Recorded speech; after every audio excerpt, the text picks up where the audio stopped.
What's up, fight fans? And we are back at it with another edition here at Round One Sports TV. I am your host, Edwin. Where do all fights start? Round one. We have an amazing show for you here today. Let me just lock in, make sure that everything is streaming right, and I'll be right with you guys. So, like and subscribe, and let's get right into this video.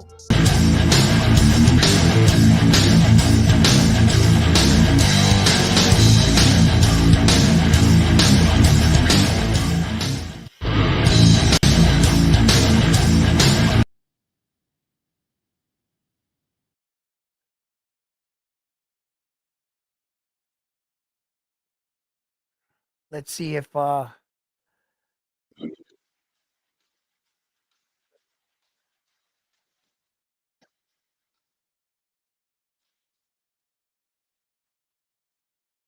oh, so far it seems like it's working. Seems like everything's on. Let me just make sure that.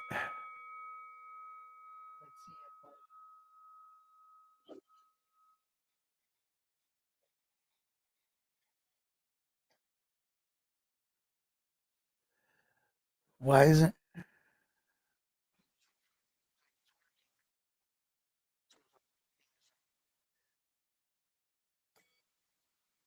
Sure.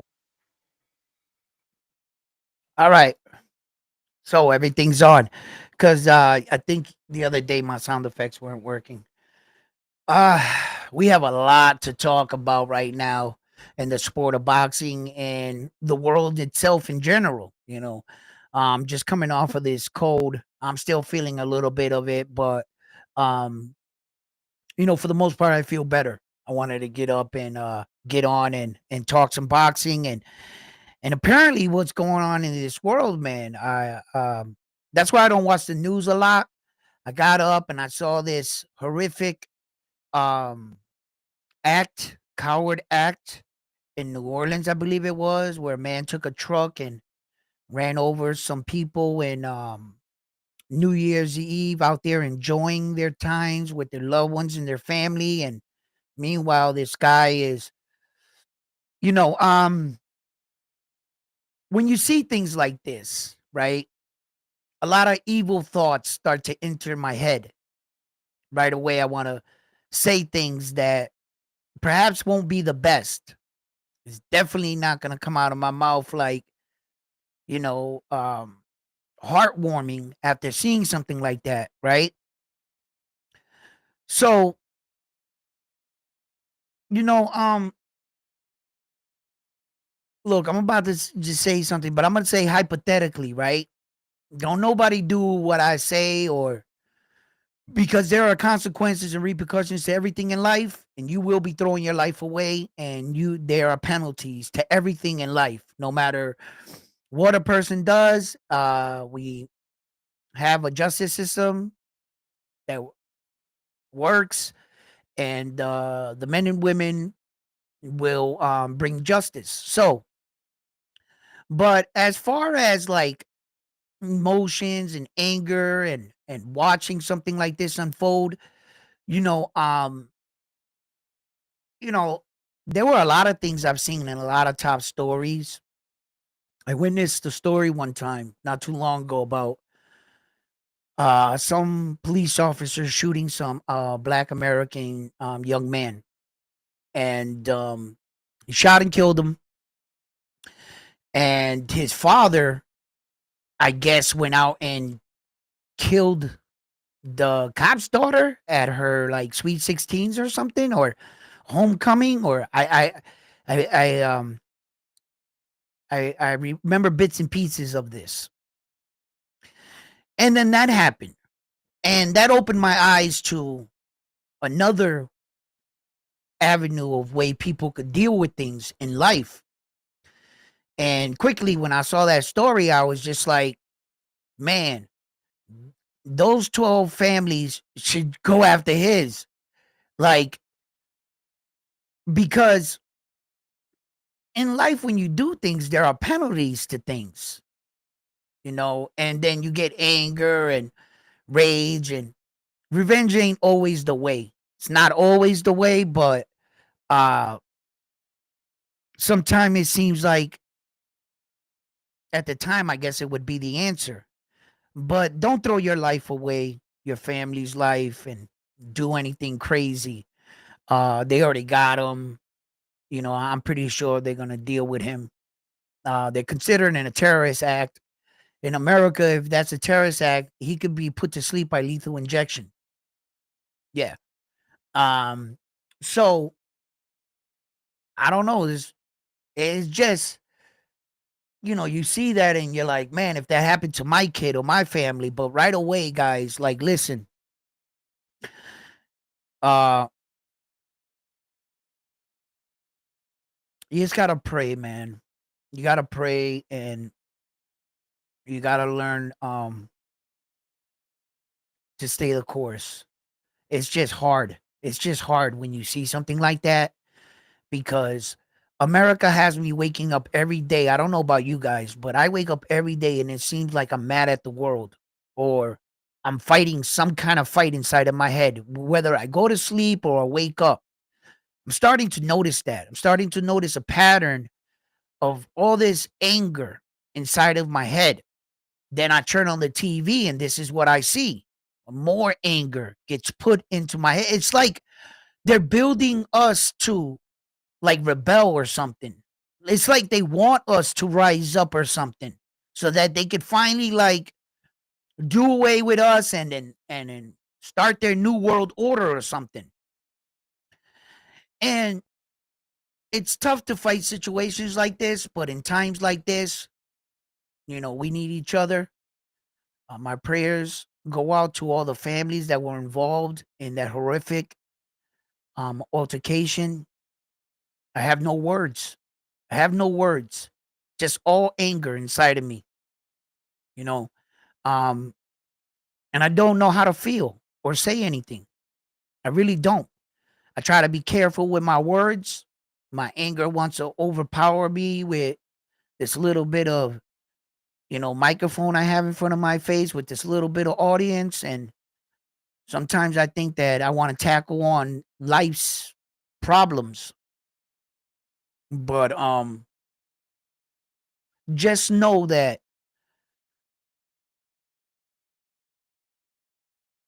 w- just know just do your best in life, man.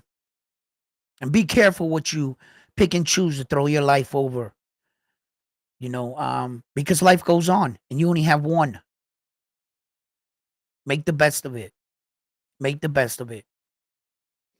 So let's talk boxing, guys.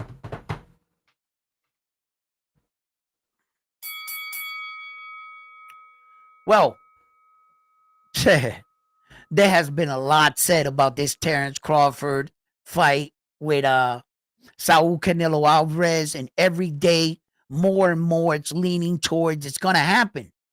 Now, I haven't officially gotten anything saying that, yeah, that this fight is signed, sealed, and delivered. No, no, no, no, no. I haven't heard anything. In fact, I heard more about the Subriel and Teo fight being more finalized and in the last steps of the process of being, completed.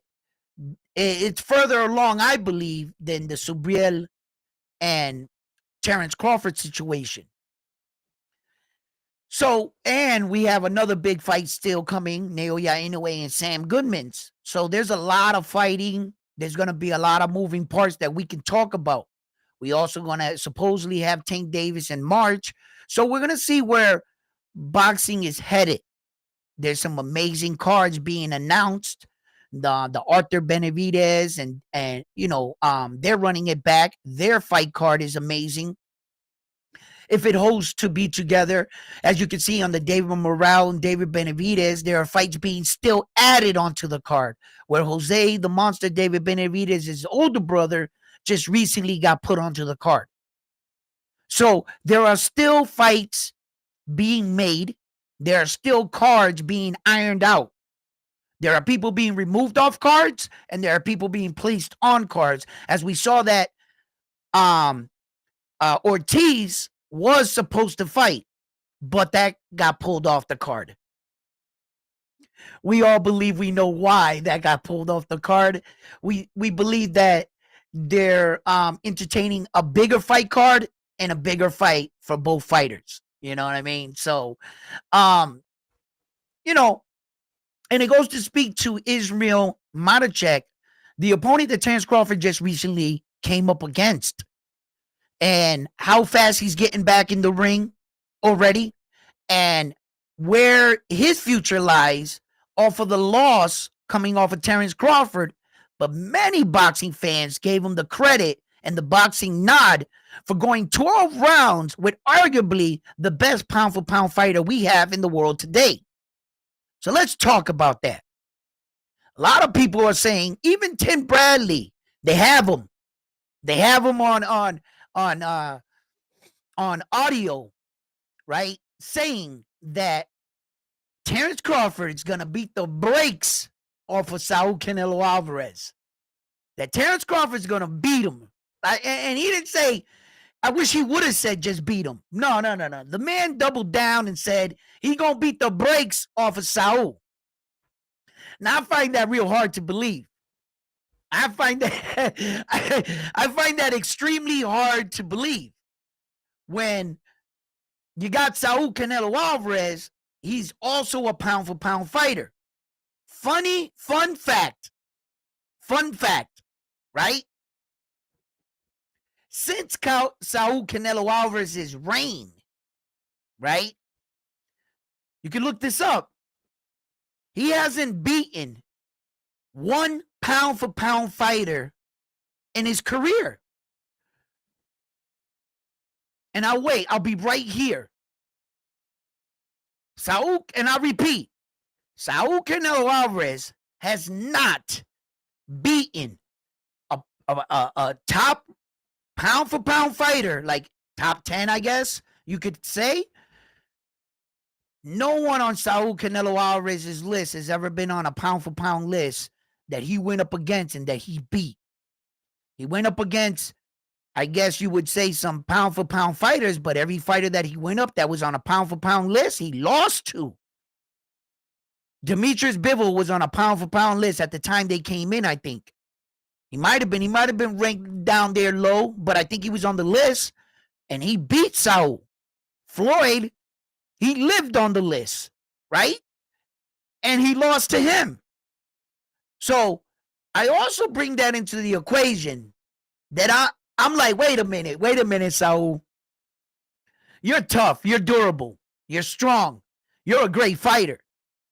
But in actuality, Saul, you ain't beat no elite fighter. Every time you came up against an elite fighter, you lost. You lost. So now I'm like sitting back and I'm like, okay, does Terence Crawford got enough in him to take Saul's punch for 12 rounds, 36 minutes? If he can get to that 36-minute mark, Terence Crawford just might beat Saul Canelo Alvarez. I don't think he's going to beat the brakes off of him. I don't think it's going to look like that. When we're asking a lot from Terence Crawford, you're asking Terence Crawford to move at like he does at 147. Shit, even like at 154. And that wasn't all that great. Add 2 more weight divisions onto it. You think he's going to move any better? He's just going to get mysteriously like dynamic in the ring. On his first fight, he's going to have it all together with one training camp. When most of us, we've talked about boxing. You guys are smart. You guys have talked about boxing for how long? How long have you guys been watching boxing matches for? And how many times have you said, when you saw a guy preparing for something, and you said, at one training camp, you think he's going to learn enough to beat this guy? You knew it. And although the situation might be a little different, sometimes guys are training, changing coaches. Sometimes they're moving up in weight. But to get acclimated to the division, to much bigger guys, is what we talk about. We always got to remember that what blinds you in boxing are the weights they announce. Meaning, if they schedule the fight at 140, the fight in your head is at 140, which in fact, it's never at 140. And that's what most of us get lost in boxing, because the fighter can make the weight 139 and a half the day before the fight, right? And then the next day blow up almost 18 pounds. They're actually like 156. And then the men that are cutting down to make 140, when they're walking around weight, is like 170. They got 3 months to prepare for the fight. Throughout the 3 months, when a contract is scheduled, we have 3 weights in actuality in boxing. You have to make weight like 3 times in boxing, in a real boxing match. These other 2 weights in boxing, we never talk about. You never hear anyone talk about these other 2 weights, because what they are to make sure you're on course. There's 2 more weights before the initial weight date that you weigh in the day before the fight. When you sign a contract, you have 3-4 months in a training camp.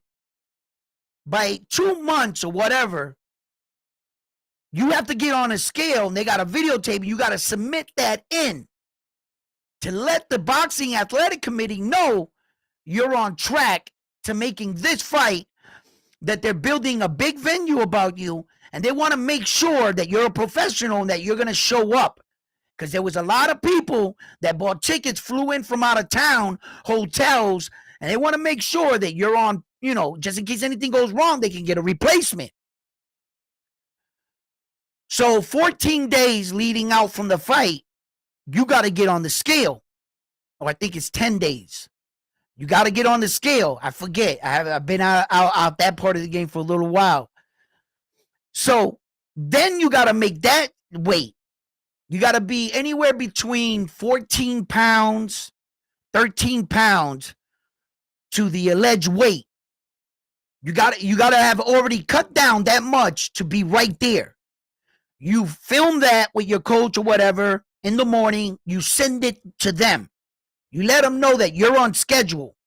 Then the rest of the weight cut is up to you and your team to make that weight on fight night.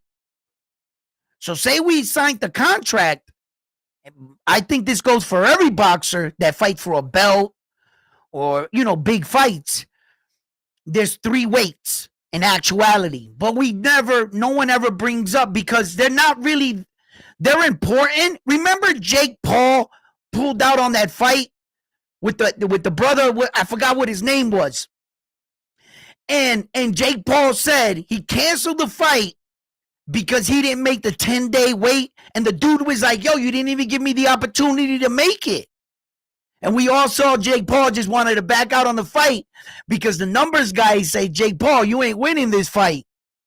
You're not winning. This guy's going to beat the brakes off of you. And he backed out of that fight, and he tried to use that. As my mind is working here, that's a situation where a fight was pulled because the fighter allegedly didn't make that second weight. Yeah. It was ridiculous. Jake Paul just didn't want to fight that man. He was going to get rocked. Let me see what you guys are saying. What's up, Bam Bam in the building? How you doing?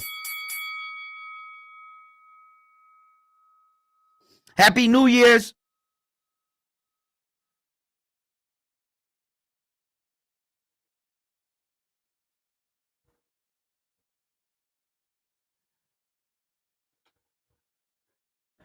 So how many pounds is considered to be a weight bully? Well, okay.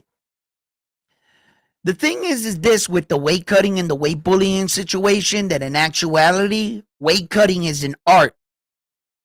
It's an art. And there are fighters that can cut weight much better than other fighters. You have some guys that can just get all the body water right out of their body, but you have other guys that their frames and their bodies are like, it won't allow them to do it, right? So what happens is you can have a guy deplete himself, and why they do this mostly, typically in boxing, we all know this in locker rooms, is because they can't fight in their natural weight division. If they were to fight in their natural weight division, their punch, their speed, whatever it is, they wouldn't survive there. They would have no success. Their only opportunity is to cut massive amount of weight and fight a much smaller guy. But since everyone's doing it, it kind of evens up the table until you come up against a puzzle such as Espinoza at 126, at 6'1". Are you freaking kidding me? How are you 6'1", and 126 pounds? That is outrageous. Brother, you're cheating. There's no one in history, in boxing history, but you that was able to do that. So when we're talking about bullies and weight bullies and in boxing, weight bullies can be addressed. They can be dealt with. The only way that there's two ways, kind of. If the guy's laying on you or resting on you throughout the rounds and you're allowing that, the weight can play a factor. The weight can also play a factor in determining how much stronger the guy can take your punch. Because with extra weight, he's that much heavier and your punch is not affecting him as much. It's kind of like it'd be a little guy hitting a giant full-fledged. And Giant's just looking at him like, bro, you're punching. But if you get another Giant to clock him, that he might go down, right? Because the weight. So now he's able to take your punch a little bit better, right? And he's heavier, right? Okay. But weight bullying can be addressed. As we saw Keyshawn Davis not too long ago go up against Liam, right? He came in, what was it, 6 pounds overweight? Was it 6? Like 6 and 3 point whatever. And that was a massive amount of weight right there. How did Keyshawn deal with that? Keyshawn nullified his power, stayed on the outside, caught him coming in, and caught him big.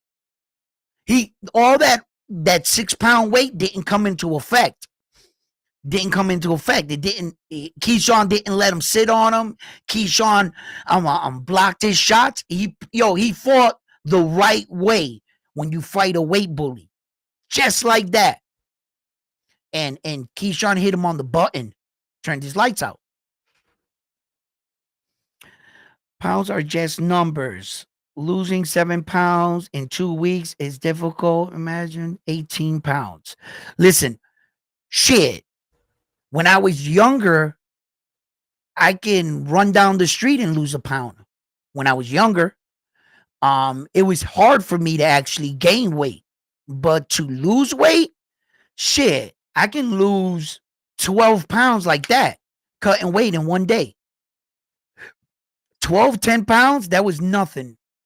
I can lose that in several hours. In a sauna, getting out of the sauna, getting back into the sauna, like that, those tricks, getting on the treadmill, the wetsuit, all that. Yeah, I'll lose that, no problem. I'll get all that water out of my body, 12 pounds going like this, like that.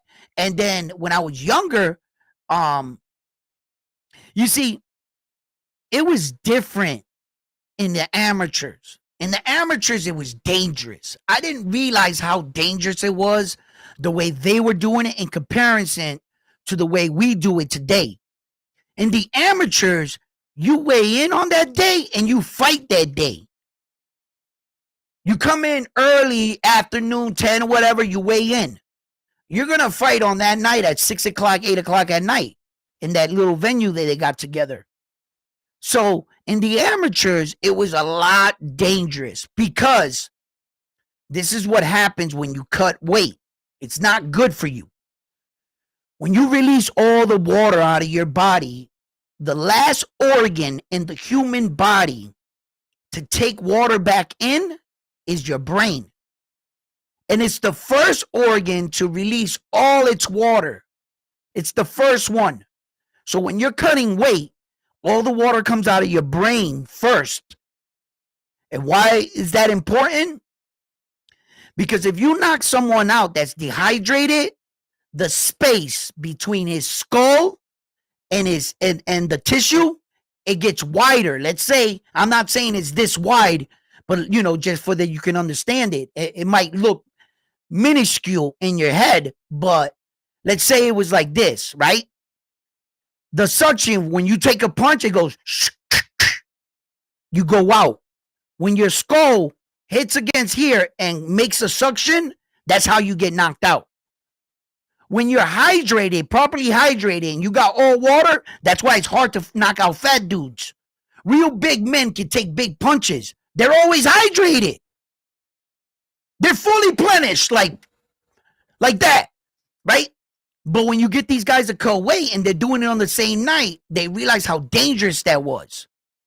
That you could get a guy to cut weight and then quickly get him in the ring, and your guy hit him with a big punch, you're going to knock him out. It's going to give you the impression that that guy got a glass jaw. He was just dehydrated. And you see him move up in weight, and you see those fighters now not getting knocked out, now fighting great. And you're like, oh shit, he looks better. His chin's holding up. No, he was a dehydrated fighter that last fight, and he got knocked out. That's what happened. Now he's in a better weight division, and he's fighting much better, taking the punches much well. That's where you start to notice that. So you don't want to cut. And that's why they give you a 36-hour window now, right? Where you weigh in at 9 o'clock in the morning. You don't fight until the next day at 11 o'clock at night, 10 o'clock at night. You got a lot to put all the water back in, vitamins, food, get your weight back up. Bam. And your weight snaps back up. Because if you was naturally that size and you were cutting weight and you put all the water back in, you're going to blow back up to the size you naturally were. Well, roughly around there. Not all the way, but you're going to get somewhere in that ballpark. You're going to gain anywhere between 16 and 23 pounds on fight night, on average. Devin Haney was ridiculous. Weight cutting, that kid is, whatever magic trick he does, he's a phenomenal weight cutter, man. Devin Haney, it just must be because he was so young. 23 being undisputed. It's got to be. That's going to slow down for him. He ain't going to be able to do that much longer, right? But my man was cutting weight at 135. He was gaining anywhere between 23 and 26 pounds the night of the fight. That's ridiculous. Devin Haney is one of the guys that I noticed in boxing that blows up the most off a weight cut. There's probably guys that could do it better than him, but since his division has so many eyes and he is a star, that everybody's focused on what he's doing. So I guess because there are probably guys that can cut weight way better than him too. I mean, you can't get much better than that. Anybody that can do it better than that, Jesus Christ, like that's ridiculous. That is truly like, there's another rule in boxing that a lot of us don't talk about, right? And there's the weight claw on you actually getting in the ring on fight night, regardless of anything, right? There's not a weight claw in the fight. So if the fight is scheduled at 140, you got the right to blow up. But even though you have the right to blow up, they still weigh you a second time just to keep track and record on how guys are blowing up coming into the fight. So they will weigh you If that weight is just to determine if you actually go by a weight that a lot of us don't talk about. There's a law, right? There's a certain weight amount that you can't exceed. Even if you were 140 and you're a master weight cutter, you're not supposed to exceed a certain number in a fight by law. Do you guys know that Devin Haney passed that number by 13 pounds in one of his fights? That means he had he replenished from 135. He made the weight, and he put on the maximum number allowed by the Boxing Athletic Committee. They were aware of this. He was 13 pounds heavier than that number. And that number is about fucking 20 pounds. It's about, I think, 16, 17 out, something like that. Right?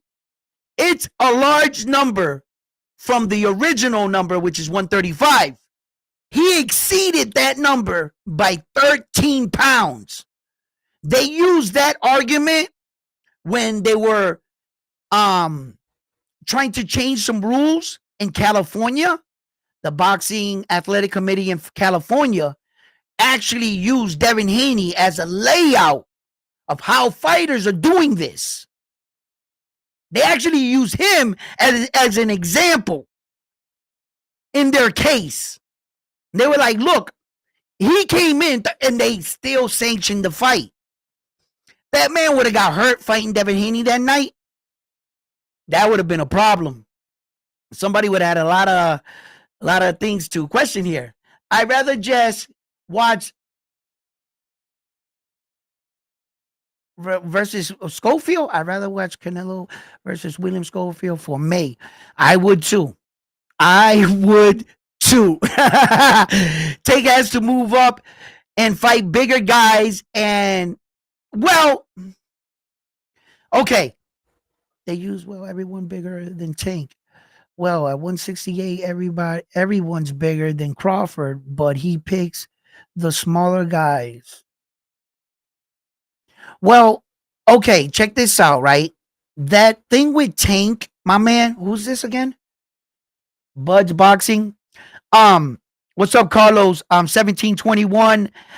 XL, how you doing in the building? Bam Bam in the building.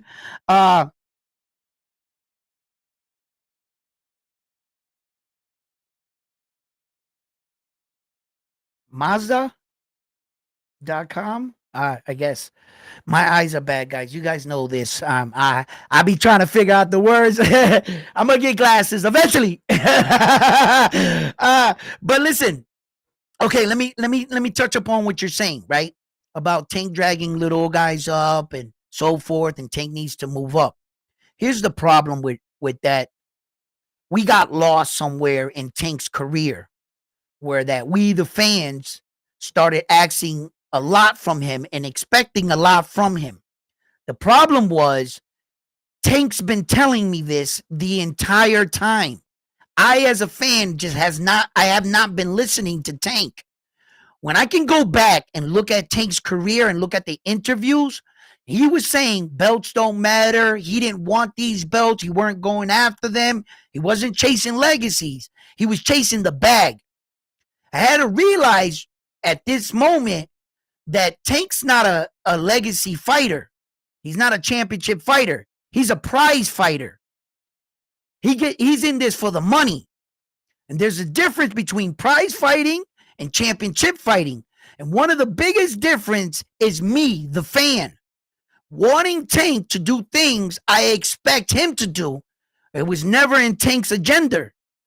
I remember almost 6 years ago, 5 years or whatever it was, when George Camboza told Tank Davis, fight me for the 3 belts before he fought Devin Haney. What was Tank Davis's rebuttal? Tank Davis told George Camboza, vacate all 3 belts and I'll fight you. And George said, what? And he said, vacate the 3 belts. Tank Davis told him this. Vacate all 3 belts and I'll fight you. Tank was telling us back then he wasn't fighting for the belts. He didn't want to pay sanctioning fees to these organizations. Tank doesn't feel like, where the fuck are these sanctioning fees going to? I'm not paying you guys, but he needed a belt for his image. So he adopted one. And he got the regular belt, and he was paying sanctioning fees to just one. Tank wasn't going to pay sanctioning fees to 4 belts. Like, for instance, the sanctioning fees to all 4 belts to Mayweather had 3, right? He paid $150,000 in sanctioning fees to the belts. Saul paid upwards to like almost $200,000 for sanctioning fees for those belts. So Tank Davis wasn't going to get into that. Tank Davis didn't feel like he should have gave his money to the sanctioning bodies. 3% of my money. You're not even fighting. He doesn't understand, Tank Davis, that that's not his world stage, and those are not his belts. This is boxing's world stage, and those are the organization's belts. So Tank Davis has been telling me this for a very long time. I just haven't been listening to him. I keep having expectation. Tank should fight here. He should move up. One, Tank's not a 135 pounder, a natural one, as of right now. He's a 130 pounder. Tank's only 5'5". What was he doing fighting at 140 pounds? Tank Davis has the skill to beat one guy at 140. He's not going to beat all them big ass 140 pounders. Let me tell you that right now. They're just too big. Tank has to mind his own business and stay in a weight division where at least he has a chance to unify. At least that's what I thought. Tank doesn't want to do that. He doesn't want the belts. He just wants payday. That's what he wants. Now he's getting older, and you're watching Tank mature. And Tank's starting to think that maybe Floyd took me for a sucker. Floyd got me with that shit. Don't want belts, don't want none of this shit. But meanwhile, Floyd's laughing, doing videos with all 26 of his belts on the table. And Tank must have been looking at that going, wow, for a man that doesn't want belts, you have an awful lot of them. It's because Floyd went up multiple divisions. And now Tank's starting to see, wait a minute, I ain't did shit. I might got a lot of money, a lot of jewelry, nice house. But as far as legacy, Tank's not going to the Hall of Fame. He would never enter the Hall of Fame. He hasn't done enough. And he keeps saying it with interview after interview after interview. I don't care about the Hall of Fame. I don't care about your legacy. I don't care about your belts. Now that I know, I'm looking at Tank with a different set of lenses now. I'm like, oh shit. I can't be mad at you for being who you are. You've been telling me this entire time you didn't want the belts. I didn't listen. He's on track with his career then. Tank is doing and fighting all the fights he's supposed to. I can't hold him to a legacy fight and expect him to fight Shakur. He's got a belt. Or even Teo or any of these other guys. He didn't want them dudes. He told them, you want to fight me? Vacate the belt and I'll fight you. But I don't want to fight you and then be attached to your belt. And I got to pay sanctioning fees to that belt. I don't want to fight you for your belt. I just haven't been listening to Tank. So there isn't a fight. Once I view Tank like that, there isn't a fight he shouldn't have had. He hasn't actually ducked anybody. Tank's never ducked anybody looking at it like that. You weren't on his money grab. He's a prize fighter.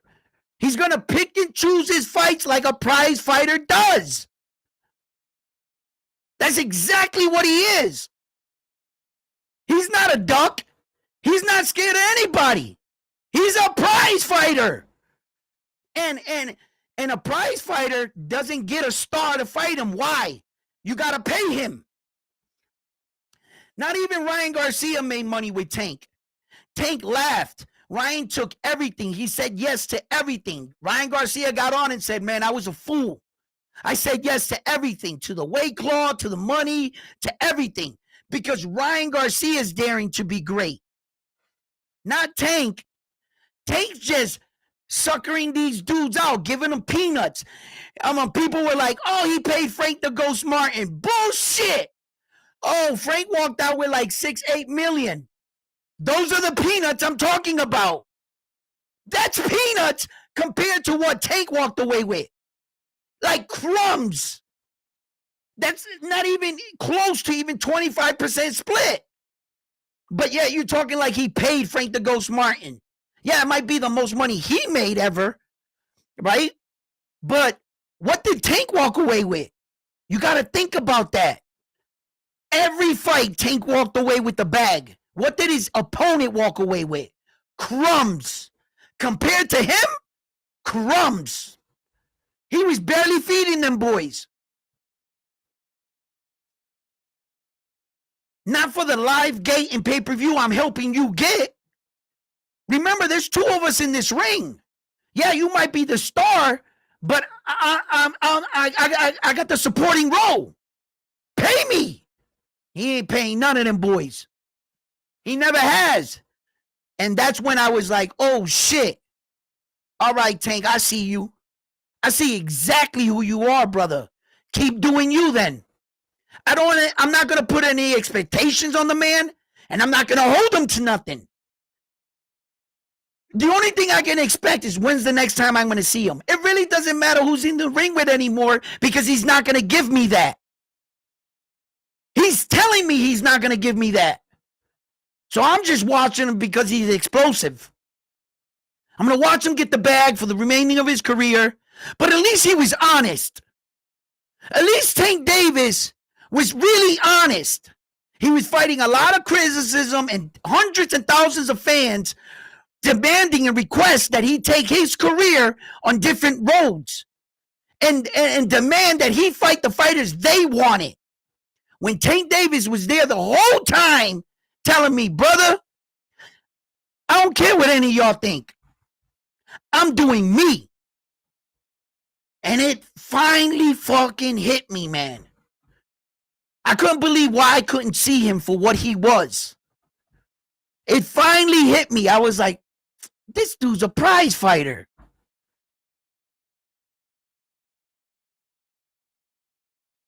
That's what he is.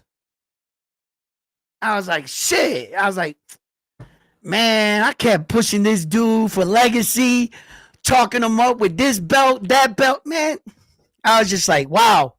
All right, Tank, I see you.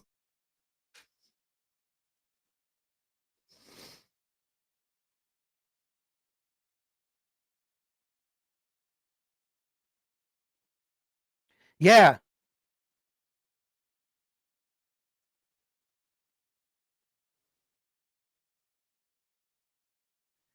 Yo, listen.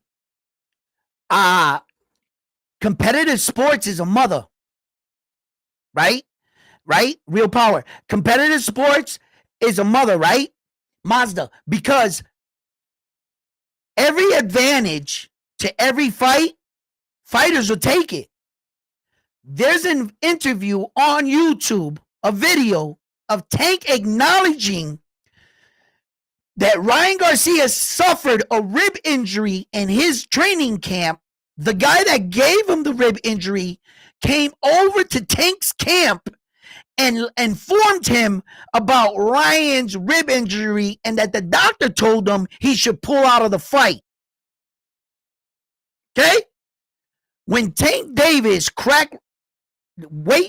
drained Ryan Garcia with his best punch on his chin, and Ryan Garcia didn't go nowhere, where you think Tank went next? To the rib.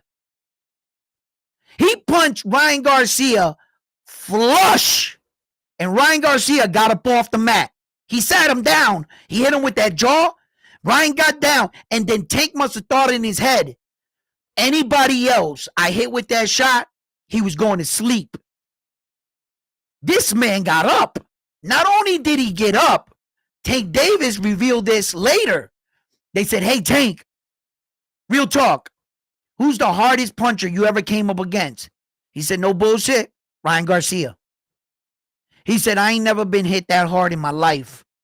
He said, Ryan Garcia hit me. Now that's a weight drained, depleted, busted up rib. Ryan Garcia cracking you. And Tank Davis said, that was the hardest puncher I ever came against. Ever. He was honest. And what sets him free from being honest is the fact that he beat him. He can give Ryan those flowers because if anybody say, oh, but, well, I beat him. Had he lost to him, he won't admit that. But since he beat him, that sets him free from speaking freely on his match and his experience with Ryan Garcia. So Ryan Garcia legitimately did have a broken rib. I criticized Ryan for not getting up. I was like, damn, Ryan, that was a body shot. Why didn't you get up? But after seeing those videos and Tank admitting himself, Tank Davis admitted himself. He told the reporter, he said, tell Ryan I know about his rib. Just like that. Tell Ryan. And the reporter was, the reporter made sure that he was talking about this moment. He said, why? You heard about Ryan getting hurt in a previous training? He said, no, not in a previous training. He said, just tell him I know about the rib. The reporter makes it so that he was 100 talking about this fight in this match. And it was so. So Ryan did have a busted rib. He did, in fact. And Tank was the one that told us. Yeah. So, listen. You guys got to understand that Tank Davis is a little dude doing remarkable shit. Tank Davis is only 5'5". 5'5". I mean, he's not like he got Floyd's height, where Floyd's 5'8". And he was able to go to 154. Right? Floyd's 5'8", 5'9", somewhere around there. Right? Tank's 5'5". Listen, Naoya Inoue, the Japanese fighter, is 5'5". He came up from 108. He's at 122, and the entire world is nervous to see if he goes up to 126, because what are they saying? The guys are going to be too big. He's 5'5", Naoya Inoue. And at 126 pounds, you think those guys are going to be too big for a guy 5'5"? Then what the hell is Tank Davis doing at 135 pounds and you're asking him to go up to 140? Oh, because Tank's thicker? Just because he's thicker? Just because he packs on weight better? He's still a small guy by stature. He's small. He don't belong in 140. Tank's going to get hurt, bro. But he's doing remarkable shit. You know why? Because Tank is, I'm not going to say he's an elite fighter. He's just like one level underneath it. The shit he does in the ring, Tank, I don't think he gets a lot of critics. See, boxing fans can just view the fight. I used to fight. I've been around gyms. My father fought. My friends are world champions. I've been in boxing for a very long time. And there's an art to fighting. And when you're young, you don't think that. You think it's throwing punches and watching how tired you get. No. It's setting up, it's reads, it's ring IQ, it's footwork, it's baiting them. And you learn that there's a lot more to fighting than just throwing punches. And you can make things a lot easier for yourself. Tank Davis is a master at that. He really, when he wants to box, he'll box. When he wants to brawl, he'll brawl. He can fight off the back foot. Tank's footwork is not the best. I've seen better fighters with better footwork. His footwork hasn't always been the best, but it's been improving throughout the years. The one thing with Tank that his best punch is that freaking uppercut.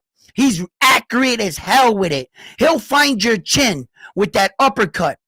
I think it's due in part to Tank's stature and how short he is. He really can get underneath some of these shots at a much taller fighter.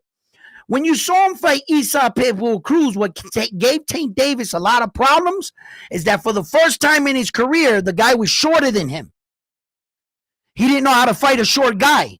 That's why he didn't knock out Isaac Pitbull Cruz. He kept punching him on the top of the forehead where Tank broke his hands because he was too short.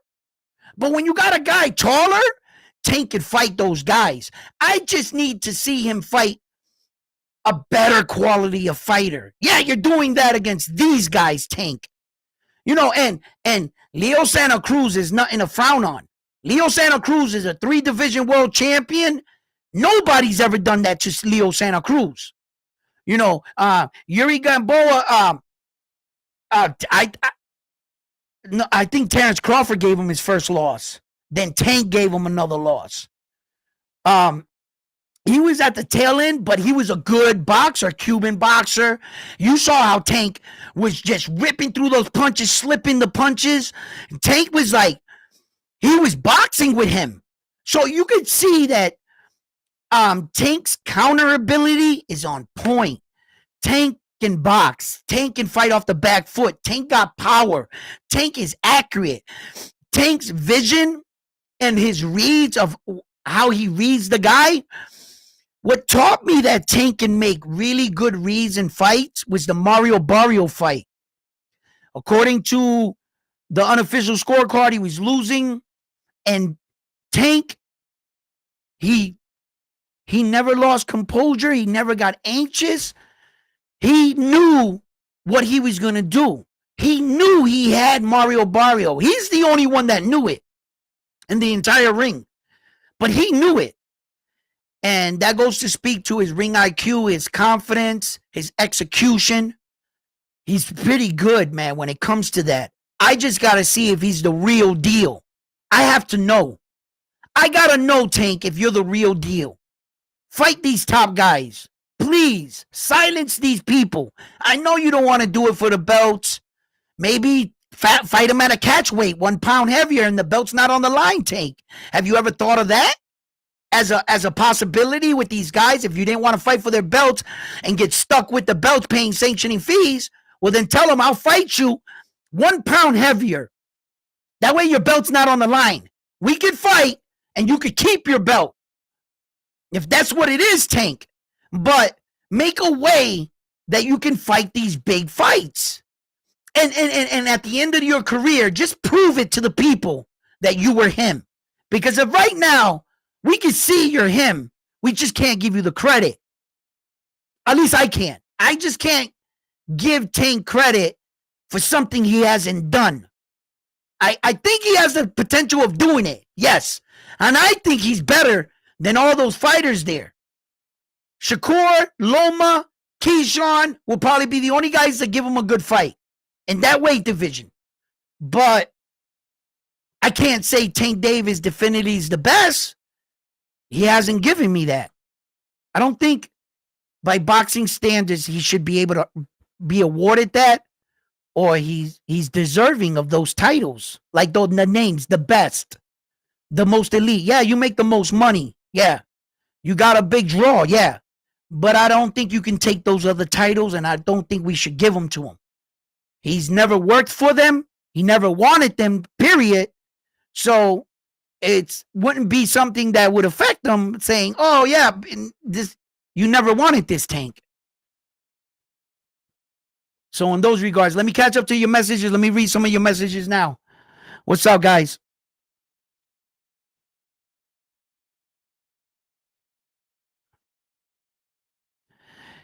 Tank knocked out Rolly Cruz, didn't? Nah, Tank didn't knock out Cruz. He knocked out Rolly, but that's not the same person. That's two different people right there. He knocked one out and he went 12 rounds with the other. So he knocked out Rolly, and Isaac Pitbull Cruz, he went 12 rounds with.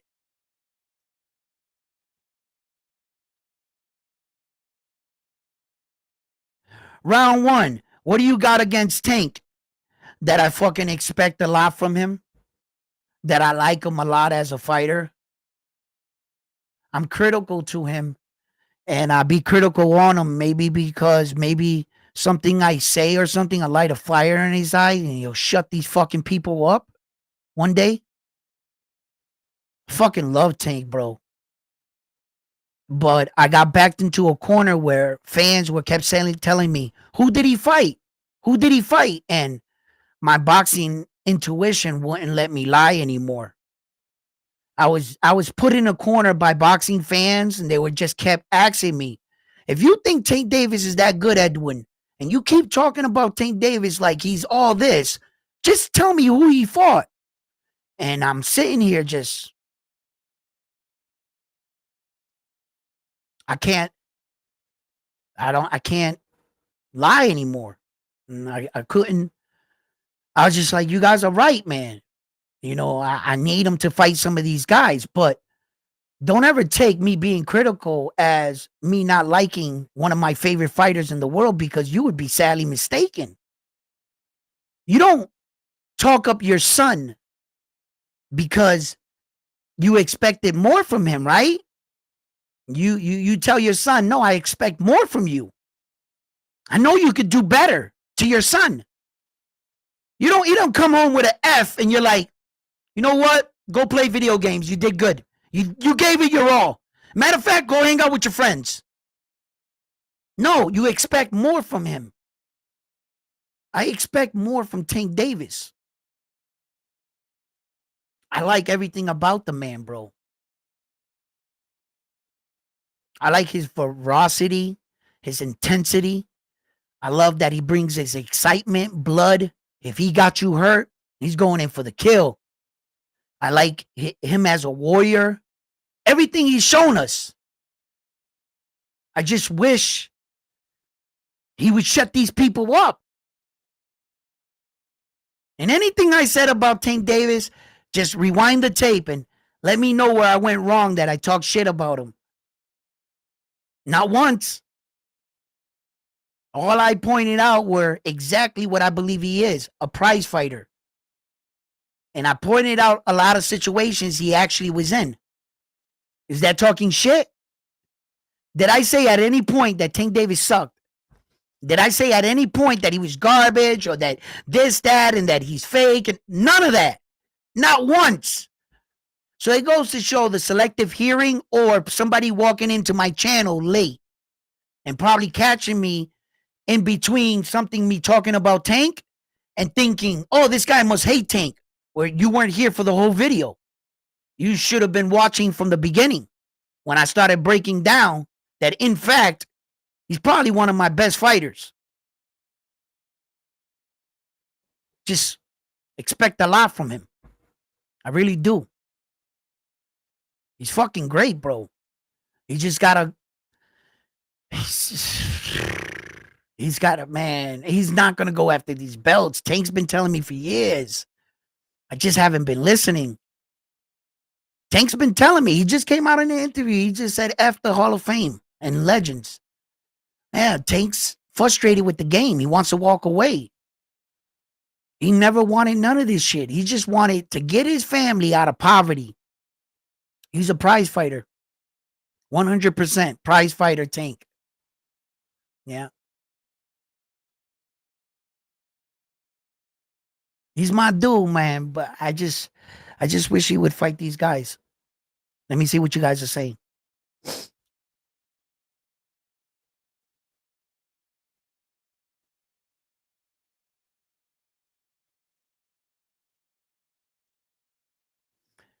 Carlos, I try all the time, baby.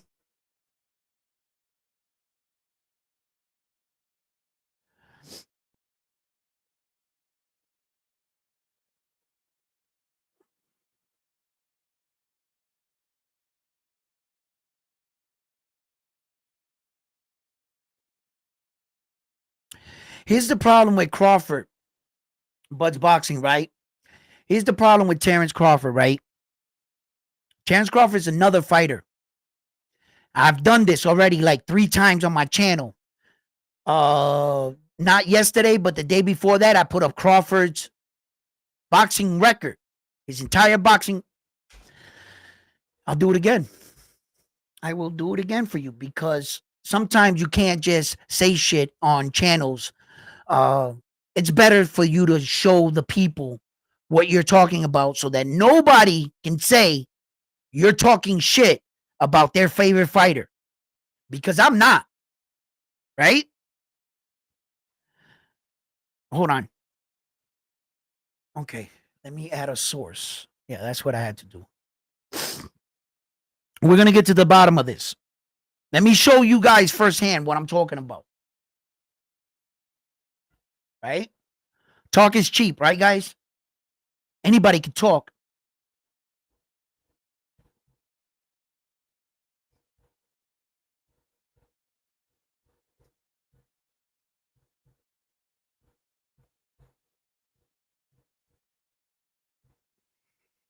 What?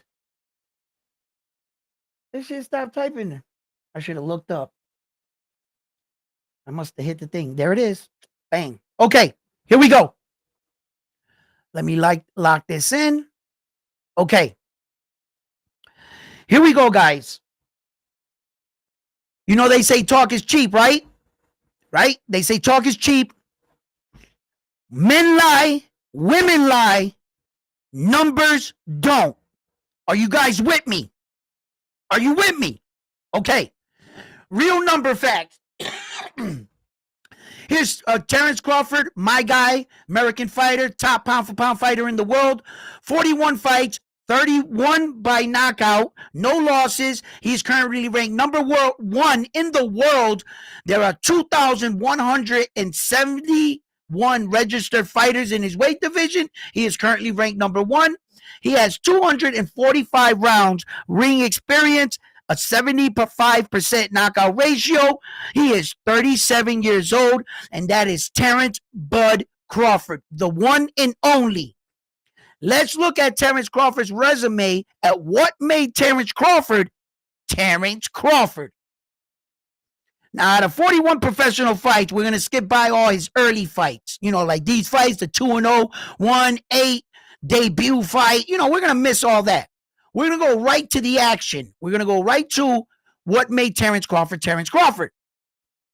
Now, many of us, well, me, because I counted from here because he technically beat him, Ricky Burns. When he fought Ricky Burns was at the tail, way in the tail end of his career. As a matter of fact, his record is right here. Ricky Burns came into that fight 36-2. He was washed up. Ricky Burns was washed up. Yuri Gamboa came up 2 weight divisions to fight Terence Crawford. Okay? Look, these guys, come on, man. No.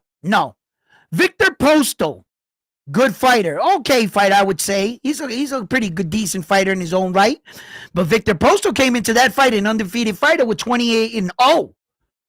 Terence Crawford beat Victor Posto. He went, I believe he was, right here, 12 rounds with him. He went the distance, a unanimous decision with Victor Posto. Victor Posto is a good fighter, bro. Okay? He's good. I'm going to give him a good credit for that. John, come on, man. Okay. Felix Diaz, 19-1. He's a young fighter. Okay. Undango. He came into that fight 22-0. Undango was a world champion. He beat him for the last remaining belt he needed at 140. Right? And then the clock started ticking on his impressive reign, 2 division, all 4 belts. But let's just go further. Jeff Horn. Who the hell's Jeff Horn? Jose the Monster Benavidez, his older brother, came into that fight 27-0. Wait a minute. Didn't he get shot in the leg? No, in fact, he got shot on his knee.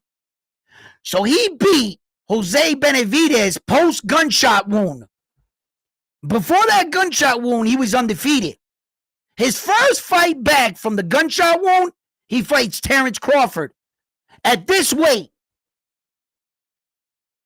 Right? And then he fights Amir Khan that came up 2 weight divisions. He fights Kell Brook that was past his prime. He fought Sean Porter. That was his last professional fight. He came into the fight 31-3.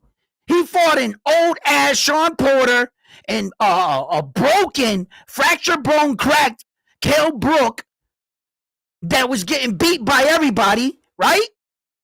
Then he fought Amarillo Errol Spence Jr. that flipped his Ferrari 500 times. 2 attached retinas later. That's Terence Crawford's impressive record. Then he fought Ismail Matias that only had 10 professional fights. And what did they have to do? They had to say that Ismail Matias had a whole bunch of amateur amateur experience, that he had a big amateur experience. What the fuck does that got to do with professional boxing? Isn't that 3 rounds still with headgear? So you could have 500 amateur 3-round fights. This is the pros now. And in the pros, he only had 10 fights. And he took the pound for pound greatest fighter in the world at 154, moving up 1 weight division, and he took him 12 rounds. 12 rounds. This is Terence Crawford's impressive resume. Errol Spence Jr. after flipping his car. This dude, at the end of his career, broken fighter at the end. 2 weight divisions he moved up. He got shot in the leg. Jeff Horn, who the hell is that? Guy that beat Manny Pacquiao? I don't think so. Right? He didn't win that fight. And Dongo, look, Victor Posto, good. I like him. Gamboa, Ricky Burns, there are no more names here, guys. It just gets worse. There's not going to be any names you recognize.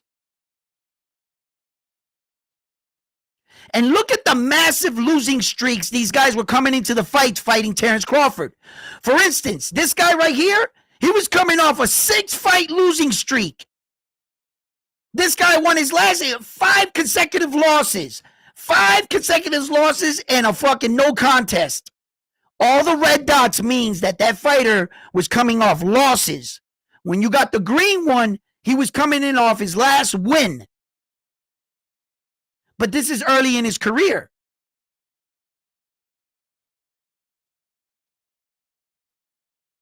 You see that?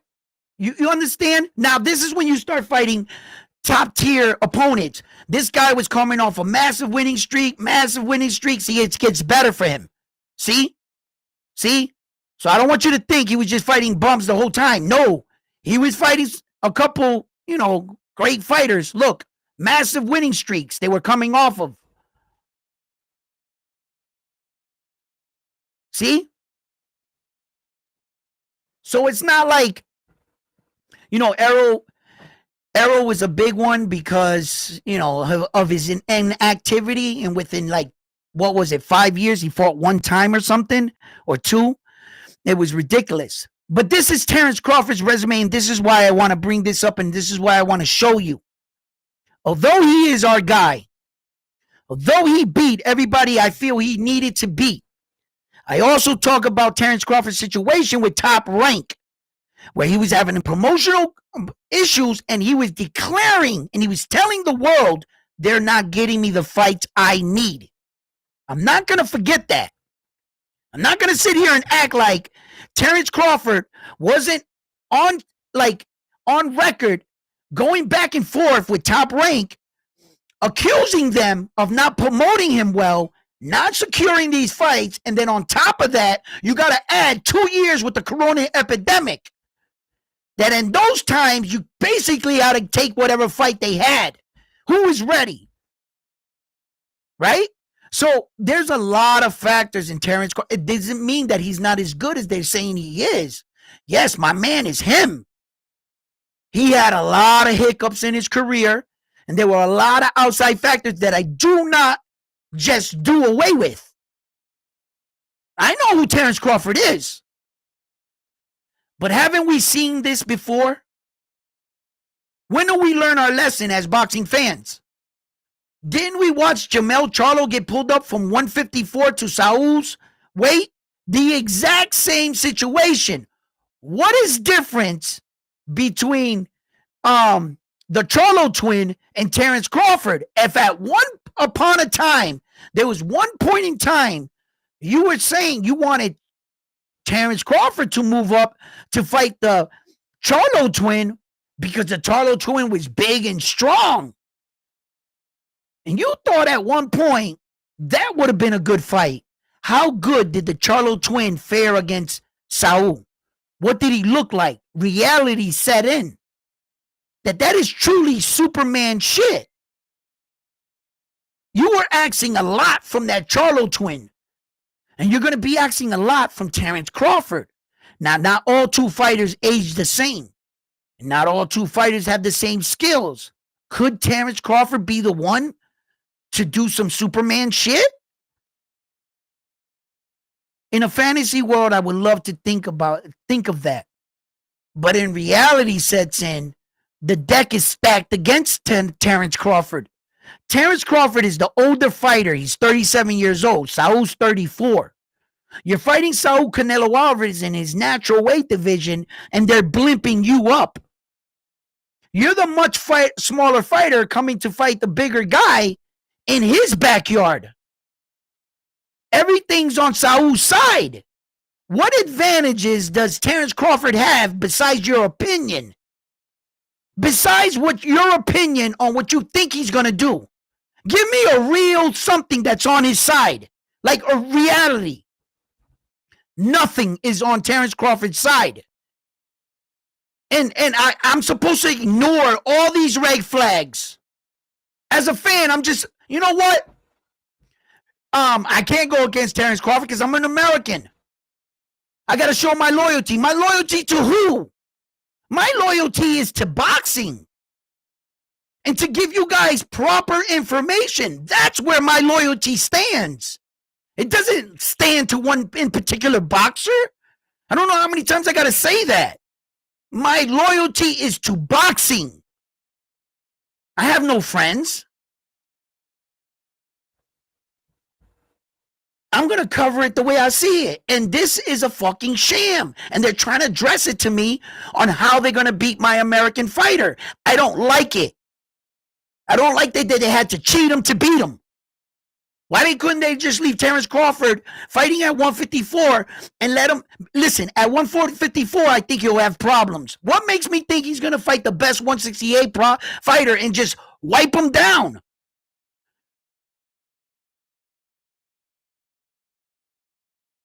I don't know where we get lost in boxing. Don't allow them to set your guy up and feed it to you like it's the biggest, most fight of the century. That it is, yes. This fight's probably going to revenue and generate so much money because of just their names alone. But you guys can't see a setup when you're watching. Bro, if Saul's team was to call me out for dinner, I'm telling you guys, I wouldn't show up. If we were gangsters, because I'd get a bullet into the back of the head. I could see a setup from a mile away. They're setting Terence up. Why? Because don't you guys see the rivalry, the beautiful rivalry we have going on with multiple countries in boxing? Such a rivalry like U.S. and Mexico. U.S. and Mexico went at it on a world stage with our legend in Saul. What happened? Mexico wants get back. Now they got it. Why?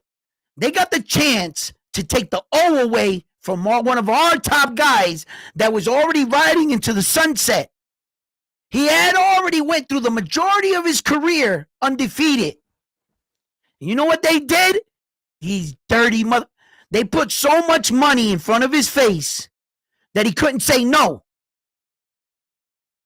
And remember, I said this.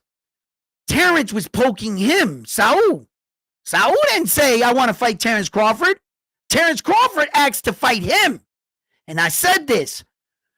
Don't get mad when you guys watch everything. You watch Saul Canelo Alvarez weight bully him.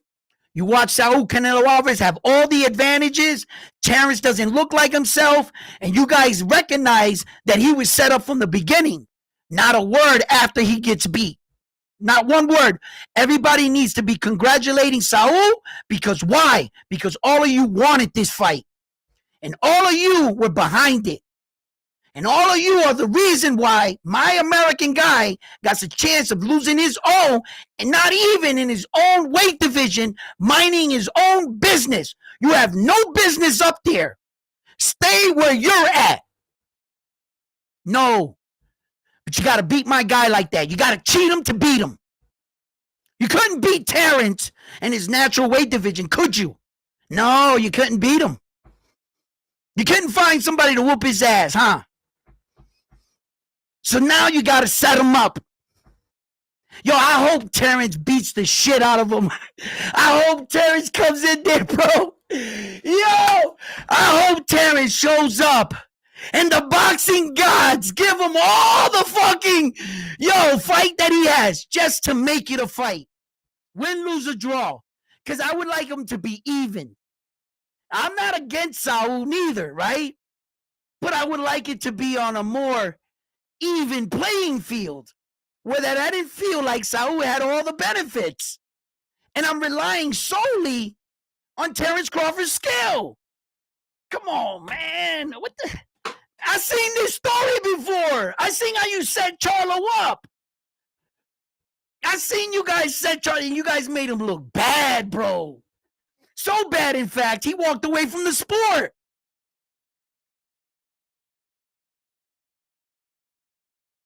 This is a setup, bro. I don't like it. I don't like it. I don't like it. I don't like it. I don't give a fuck if their names are so big and it's the biggest fight. So what? Let's be honest, guys. This fight is not fair. It's just not fair.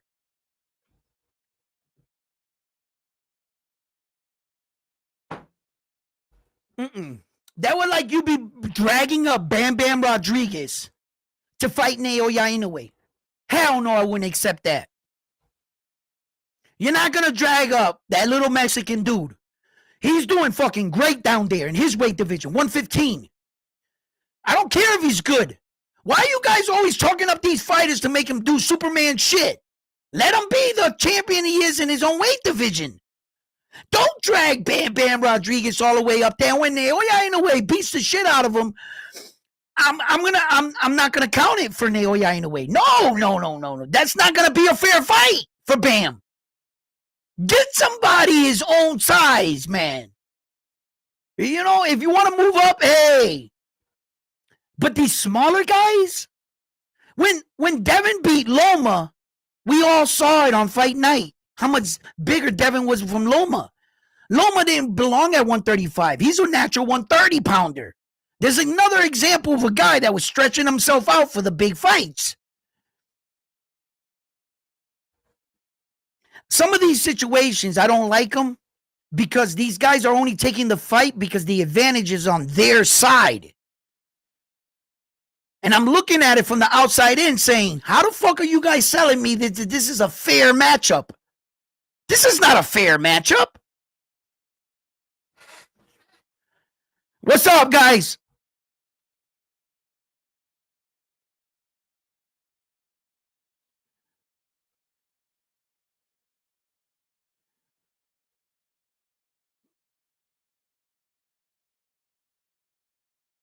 What the? I have no idea what this guy's saying.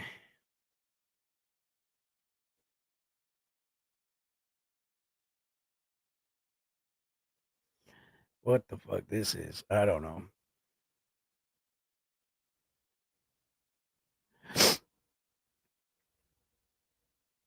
Oh shit, I got mad messages down here. Y'all been typing. I didn't let it go up. I gotta catch up to all your messages right now. Let me read the chat messages and get up in here. Let me see what's going on. Caleb Plant Crawford, who you got winning? Caleb Plant Crawford would be a good fight. But Caleb Plant is a good fighter. Caleb Plant is a really good, and that's one of my things, right? If in your mind, your assessment on breaking down Crawford, Saul Canelo Alvarez, first of all, think about all the other fighters in between that you think would give Terence Crawford a trouble, in which, in fact, some of them Saul already beat, already shared the ring with. Even a fighter such as he lost to, Demetrius Bivol.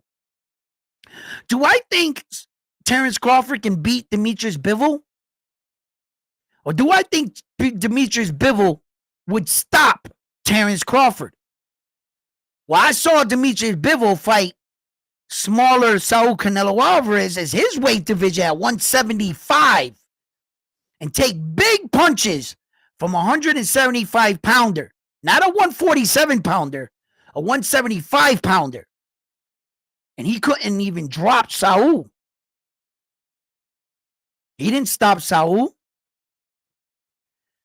What makes me think Terence Crawford's punch is so heavy that Saul can go upwards to fighting Demetrius Bivol 175 at fight night? What did they weigh in at fight night? What, 180? 190? So Saul is probably somewhere around 186, 187. Taking punches from almost a heavyweight. And somewhere in your head, you think Terence is going to do what? To who? Terence ain't never hit no guy that size. Not even close. They're nearly 4 divisions technically fighting on fight night than Terence Crawford. Almost 5. And you mean to tell me you think what?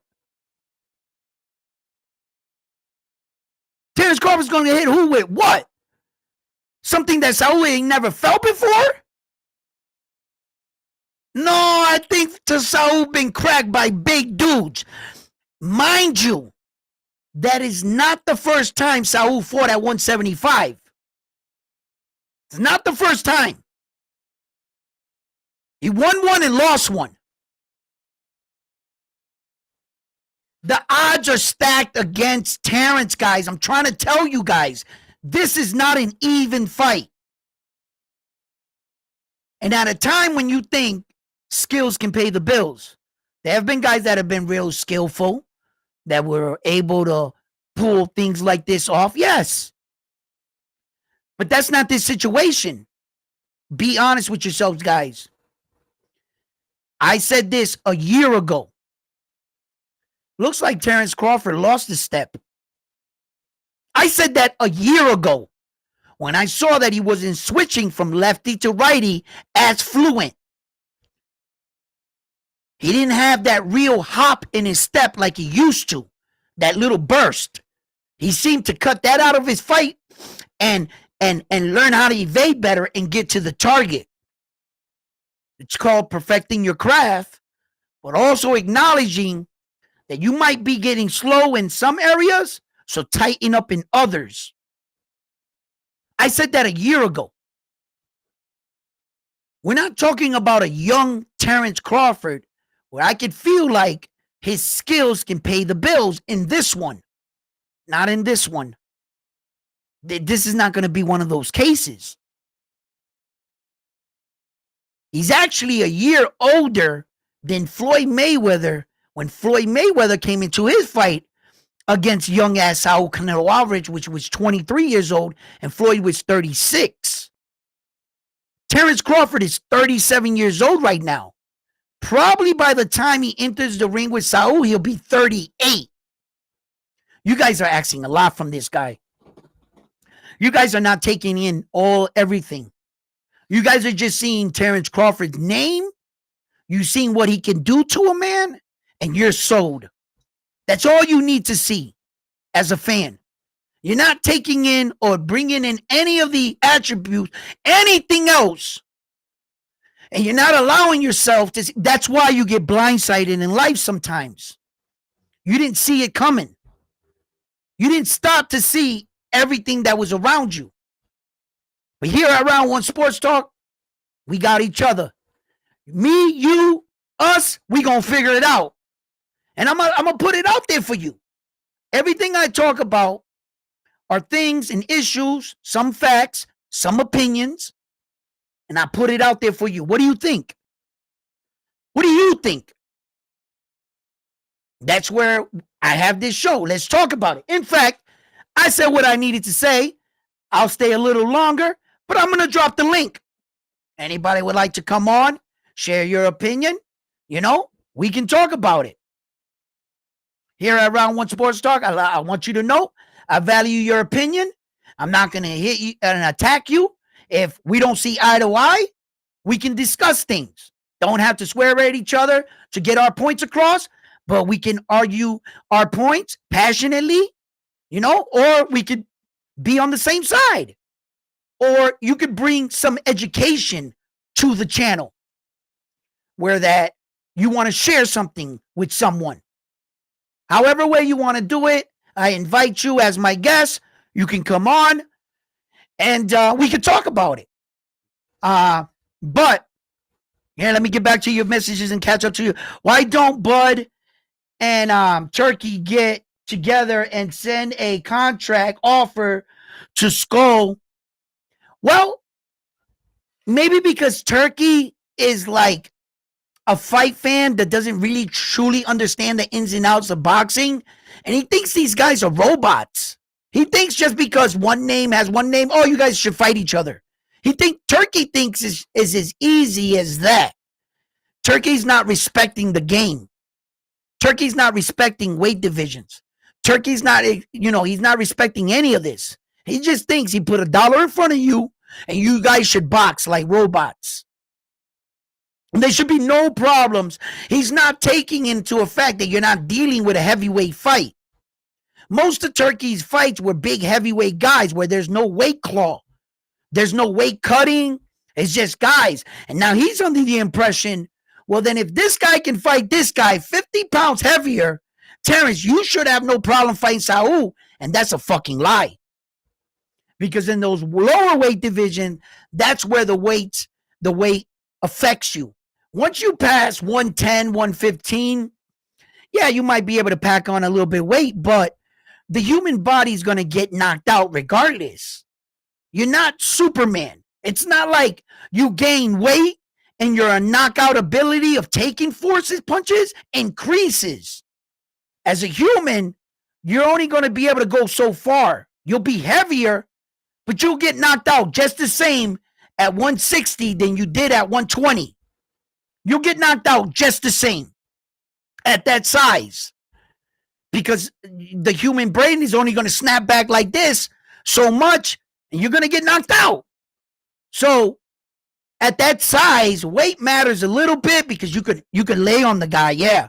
So that's where the weight would matter. The guy might take your punches a little cleaner or something, but that knockout button is the same tense of pressure. 7.5 inches of pressure to snap your skull back and that air pocket go like that, you're going out. So, and Turkey doesn't understand that. Turkey thinks, oh, if this guy fights for 50, then why are you complaining about 4? He doesn't understand that 4 is the equivalence of that 50.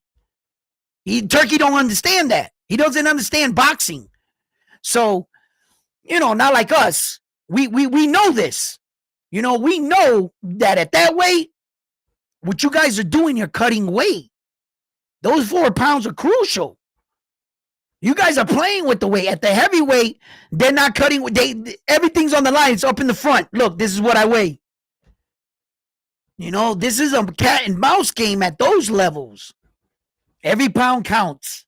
It all counts at that, man. Shit, yes, it does. I can't lie. It does.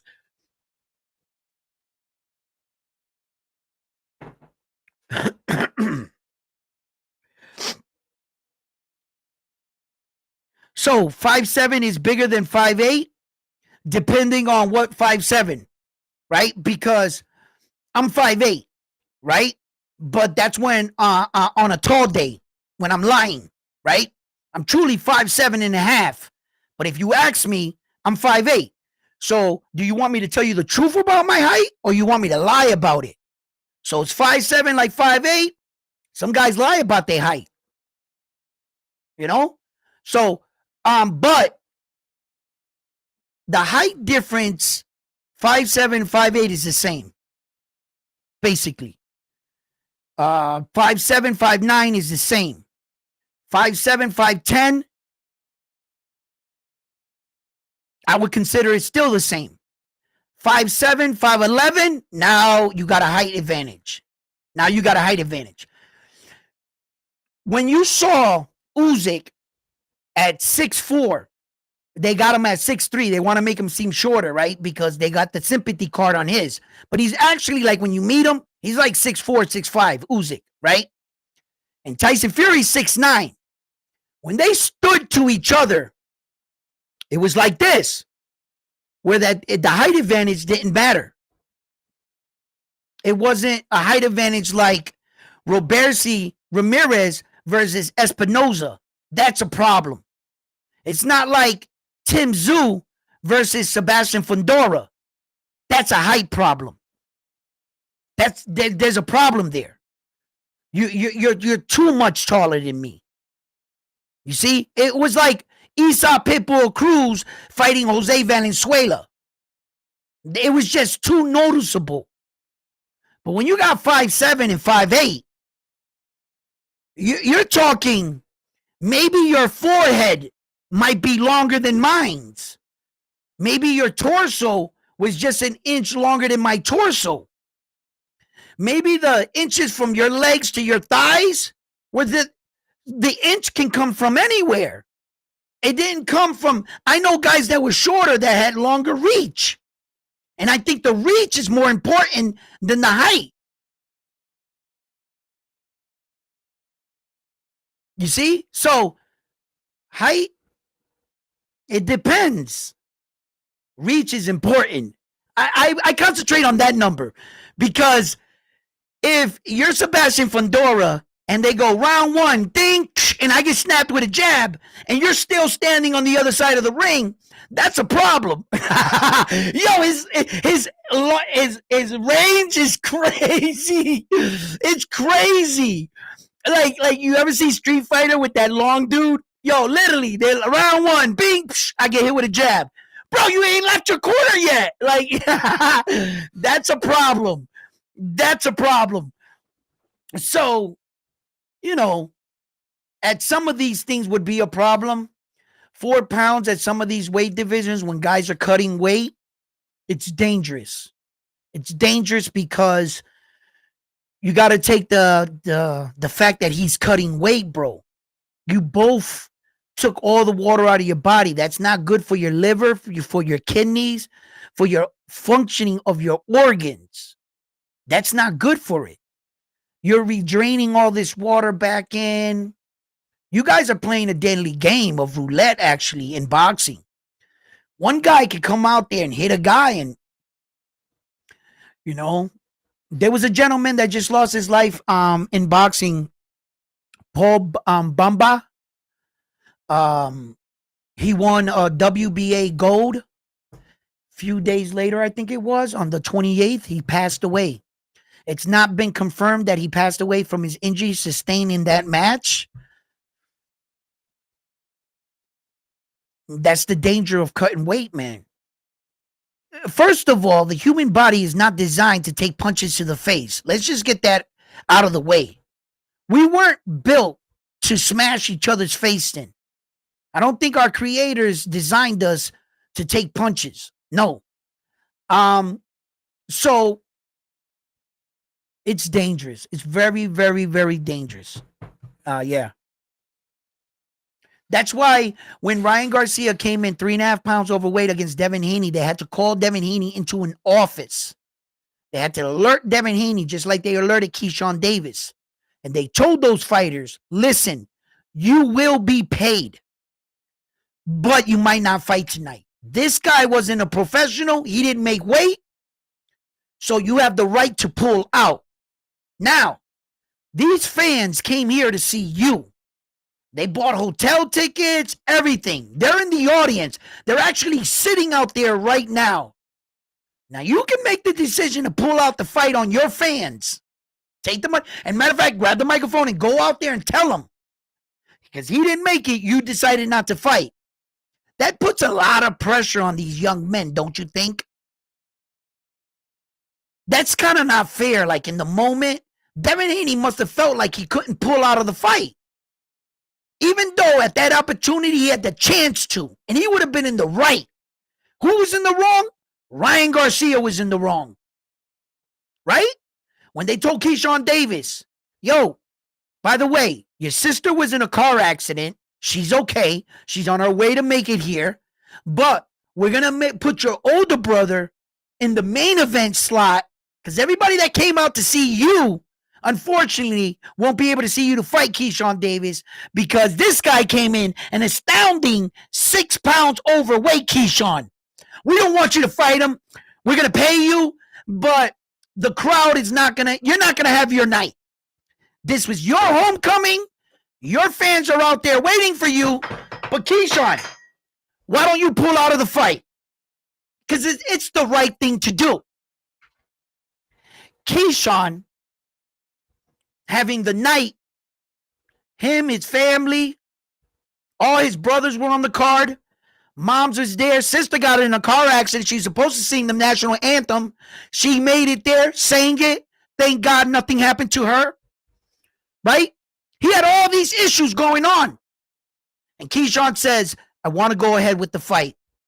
Now, had Keyshawn Davis gone out there and got knocked out, what would his mom say? What would his brother say? What would the fans say? According to me, you shouldn't have said nothing. Why? Keyshawn said yes. You can't tell me in a game of 21, me and you are outside playing.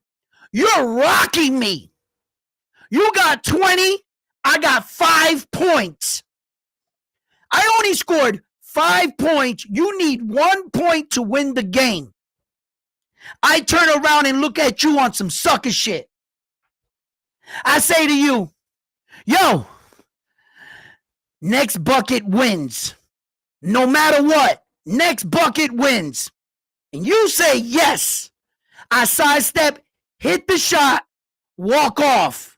You say, nah, you ain't win. What you mean I didn't win?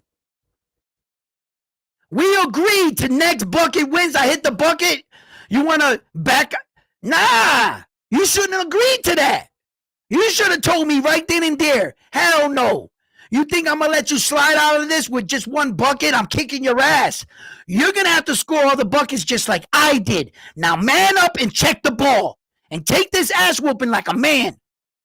Instead, you let me talk you into some bullshit.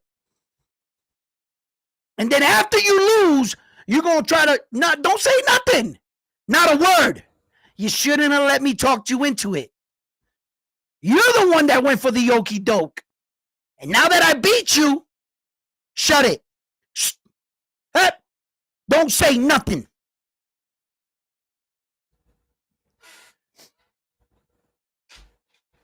Dudes want to play that game, bro.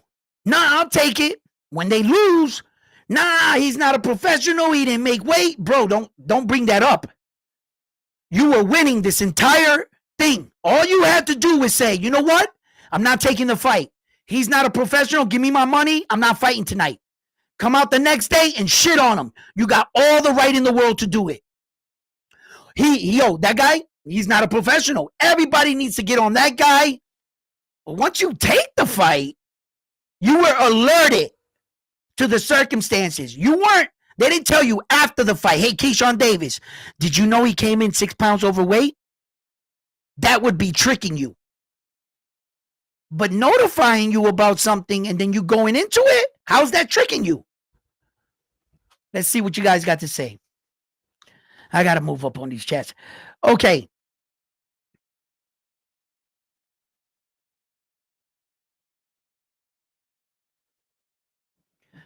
I never said this.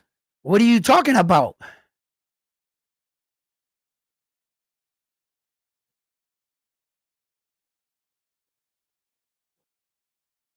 No, I don't care about that. They're in the same weight division, puppy. He got to fight David the Monster Benavidez, Saul Canelo Alvarez. That's a duck. He's ducking that man. Saul is ducking that man. Why don't Saul fight those guys? Show me what kind of man you are. Go pick a fight with David the Monster Benavidez. Shit, even David Morale I'll take. Saul ain't doing that at the end. He wants guaranteed fights. He only takes fights he knows he can win. Suck ass. Right? Hey, he is who he is, man. He got 61 professional fights, guys. Let's not forget that Saul, he did fight all the fights he needed to fight. He's at the tail end. He should be able to pick who he wants, but real champions, real legacy shit, you really can't say that about Floyd Mayweather. You can't really say that about him because Floyd fought young ass Saul at 23. He was 36. Wasn't that him still fighting the young best fighters? If Floyd Mayweather's 36 years old? What 23-year-old fighter is Saul Canelo Alvarez fighting that was a world champion like himself? Let's remember, Saul Canelo Alvarez coming into that Floyd fight, he was already a world champion. He already had like 33 professional fights when he fought Floyd. He was way experienced. I don't know why they were talking about he was green. You know why they were saying Saul was green? Because of the ass whooping Floyd gave him. He made it look so easy that their only logical excuse was Saul was too green in the sport. He wasn't ready. Bullshit. Floyd was that good. Rather than saying that Floyd was that good, they said that he wasn't that good. Go figure.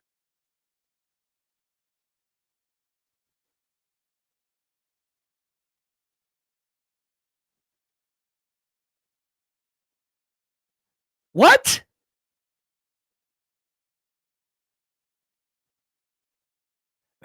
Same size. Yeah, Bo walks around 200 pounds, right? Yeah. No, he doesn't walk around 200 pounds, bud. They're not the same size. That's what I'm talking about. This fight is not fair. Same arm reach? What are you saying? Yeah, yeah. Same arm reach. Yeah, shit like that, man. But um um Bud's boxing. Listen, but you gotta understand though. Um Saul really has an iron chin, bro. He's been cracked by some big dudes. Where do I think that Terence Crawford's gonna have enough power to stop Saul's onslaught? And how does Terence Crawford wear the punches? Those heavy punches. He's never really been hit by anybody that big like that. Ismail Matias kept him at bay with that thinking over, where that Terence saw that when he was boxing Ismail. See, I explained this. In my previous video that when Terence Crawford fought Ismail Matias, what happened was Terence Crawford saw his 10, his record, and no matter if he had a lot of amateur experience, he didn't have pro experience. So Terence Crawford was trying to put him in boxing situations where he was able to capitalize. He was setting traps, and Ismail was knocking his jab down. So Terence wanted to quickly step with the jab and time Ismail when he would hit him. The one thing that Ismail was doing is that sudden, like, feint. Like, when Terence would go like this, he would feint, then throw. It would give him that split second time to see what direction Terence was going in. So every time Terence went like this, he hit him, pow! And Terence was like, oh shit. So he saw he couldn't go in that way. What Terence was trying to do still, though, he was trying to set traps for him and thinking that he was going to get the young fighter to get into something.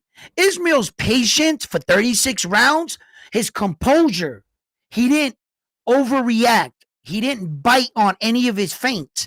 Ismail didn't, Ismail stayed the course.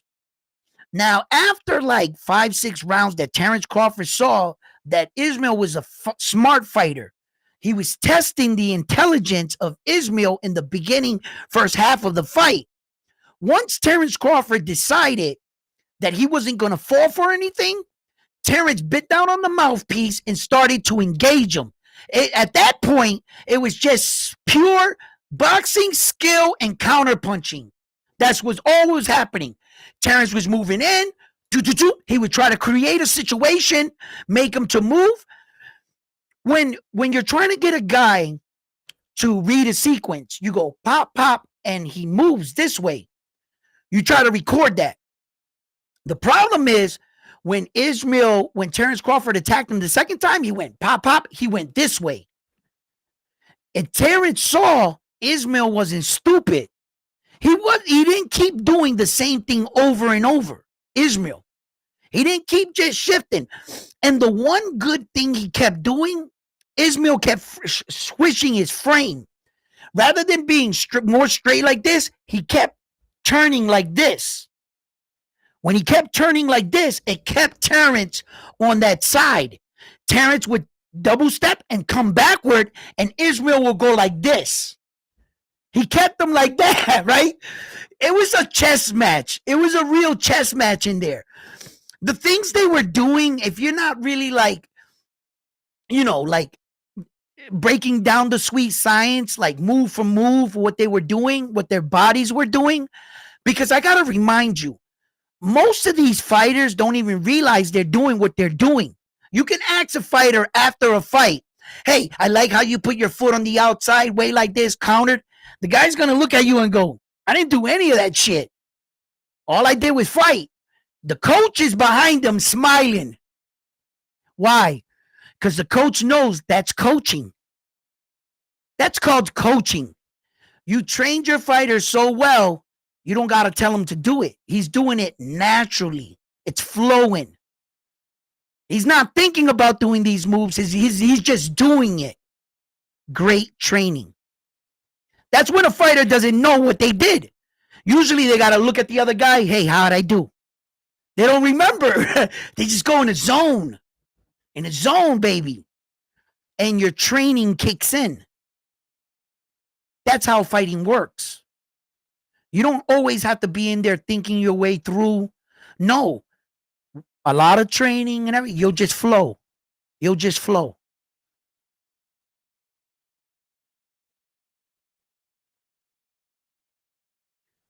Why can't Canelo make the jump? Why can I support Canelo making a jump to 175, but I can't demand Bud versus Canelo at 168?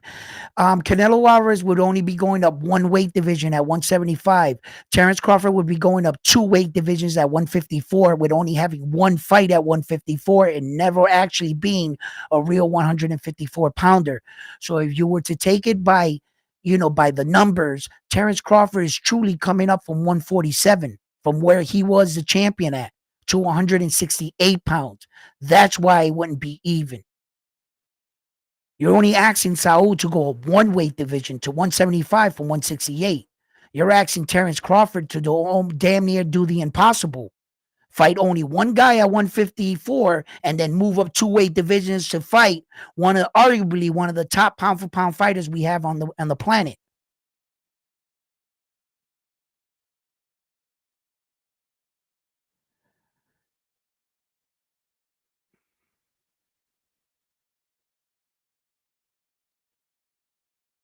How do you work the StreamYard, Carlos? I believe you just accept it. It's like StreamYard, but the restream, how to work it? Yeah. And you just accept it, and then it comes in. Oh shit! I think I see you down here. Hold up. Let me pop you up over here, brother. Can you hear me? Yeah. Now, what's up, round one? I just don't know how to work this StreamYard or whatever stream this Restream. is. Yeah. What's up? Introduce yourself. My name is Carlos. You probably see me in the chat. Yeah. I don't usually hop on or join streams, so this is my first time, talking with you about boxing. That's what's up. But we started this 2025 year strong, so much blessings to you, to your channel, Thank and you. to everybody, man, for real. Yeah, we are starting it strong. So, what would you like to talk about? What do you see? I'm a boxing fan, and Yep. boxing first, and honestly, I can see people pick teams. For example, people are big fanatics, and everybody can be a fan of their favorite fighter. I'm a fan Yeah. with my favorite fighter, but I like to keep it real. You know what I mean? I like to call it a spade a spade. Right. And for example, you was talking about Tank. I love Tank, but Yep. I wish Tank can unify this year. Yeah. but like you were saying, he don't care about the belts. So then we get into a topic like, is he like Hall of Famer? Is he a first ballot Hall of Famer? Stuff like that, and it gets tough. It gets painful being 30 years old and not have now one unification. You know Talk what I about mean? it, brother. Talk about it. And about the Crawford and Canelo situation, I really don't want to see that fight. You know what I mean? I think Crawford is a great fighter, but jumping three weight divisions, man, like you, man, it's like Superman stuff. And I know Superman movie coming out this year, so it's like, come Yeah. on. But No, no. go Sometimes ahead. people can get lost in the names, brother Carlos. Like they hear Terence Crawford, Saul Canelo Alvarez. Just the names themselves is gonna sell for a big, massive. That's gonna do numbers, right? Just their names. But when you sit back and you watch and you hear and you play out the reality of what's really going on and what's going to transpire in that ring on that night, that's what I talk about. I talk about the elephant in the room that they don't want me to acknowledge, that this is in fact not a fair fight. You know, Saul um is fighting at 168 at his natural, and you're asking him to come up from 154, which he only had one fight. I just see so many red flags. The age factor is against Terrence. The weight Yeah. factor is against him. So And yeah, let's talk about let's talk about like you said, the elephant in the room, man. Like Canelo's last fight, they just posted and uploaded on YouTube. You can watch the whole fight of Berlanga versus Canelo. yep, Berlanga came 200 pounds that night. I chill. That's crazy. And he that's dropped crazy. him. And he dropped him. No, no. Entonces, you're telling me that Berlanga can crack. He had like 16 knockouts his first 16. I know the kid can crack, right? I know Berlanga's story, his dedication to boxing. I'm not talking about any of that. I'm just talking about his punch. He does have a decent punch. Now he was able, Saul, to take Berlanga's punch at 200 pounds, bro. Take his punch. Berlanga didn't even freaking stagger Saul. At no point did I think that Saul was losing in the fight, or matter of fact, Yeah, I like don't even Berlanga think he lost every lost a round. round. I don't even think he lost a round against Berlanga. I don't think Berlanga won a round, right? It But was my a point is, blowout. yeah, my point is, Saul took a 200 pounder's punch, and you want him to take this guy that's coming up that was a champion at 147 that only fought one fight at 54. And all of a sudden, we saw firsthand he couldn't drop or move Ishmael at 154. He couldn't do anything with him. He outpointed him for 12 rounds, but that was it. Now you want him to jump up two more weight divisions and mysteriously knock out Saul? Iron Chin Saul. Yeah, you can't. That's probably for the check, but like I don't Yeah. respect that. You know what I mean? I What's more respectable is that Crawford going undisputed at 154. Yes. 154 is a tough division. Look what happened to Tim Tszyu. Tim Tszyu got destroyed by Bakram, a Russian. And then he Destroyed said him. after the fight, my other hand was broken, so I was actually fighting Tim Tszyu. He should have never said that. That just added salt to the wound. In front of Tim Tszyu's dad, Kota Tszyu. I said that was crazy. I Yo, saw that. I'm like, what? first time he ever watched his son fight, and he showed up to a boxing match. And the first match you watch his son get brutally knocked out. That's crazy. And then 154, there's a lot of young, hungry fighters. You got Virgil Ortiz, Fundora. You got Sander Science in the come up. You got Charlo, the return of Jermel Charlo, who was the Ring Magazine champion, if I'm not mistaken. Like he had all the belts at 154. So Yeah. I feel like Crawford should just focus on that. But people just are delusional. Yo, my They can, man said, talk about delusion, right? I don't mean to cut you off, but I got to read this comment. Do you see it on the screen? yeah, I He see. said, I saw Berlanga win 5 rounds with the jab. No, I don't even. There's a lot of crazy comments, and if you actually watch that fight, Berlanga's coach had to like wake him up. They was about Yeah. to stop that fight, bro. If you look at Berlanga's face, he was getting beat to the body. He was getting he didn't look like he wanted to Yeah, be there anymore. and it was funny. It was funny because Berlanga did not quit. And we gotta Yeah, give him a little props with that. It was funny because when he told Canelo he was in the late rounds, he was like he tell him cabrón, and it was like it was funny. Even though he was losing, he was like yeah, let's go. You know what I mean? So he yeah, kind of had yeah, to wake him yeah. up. Right. And but But then after that, he was like, "Oh, you're my idol. I yeah, respect yeah, you." yeah. You know what I mean? He got a payday. That's what he Well, got. well, I can understand that part of fighting. That part of fighting is something I can really speak on and I can understand. And that can only come from experience. Meaning, leading into a fight, you're at each other's throats saying, man, fuck you, this, that. You're talking shit to each other. Now, amateur tournaments, right, in the Golden Glove, I remember when I fought my first one, they were telling me the kid I was fighting won it 3 years consecutive, whatever, and they were talking him up. He was from Holyoke, from Springfield. So down in the amateurs, we weren't professional. We didn't have our own locker room. Like our locker room was literally adjacent to them. We could see them, right? Oh, okay. So he's standing there, putting on waiting for us to get called, and all his boys are saying, "Look at him, he's little." They're talking about me, and they're talking crap and all this other stuff. So we get out there and we fight.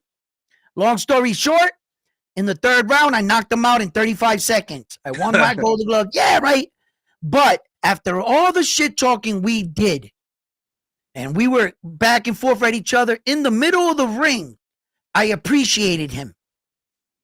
I I gained a friend, so to speak, and I respected him more for fighting me. The honor that he and respect he got from me from sharing the ring in combat after after the fight, I viewed him on my level.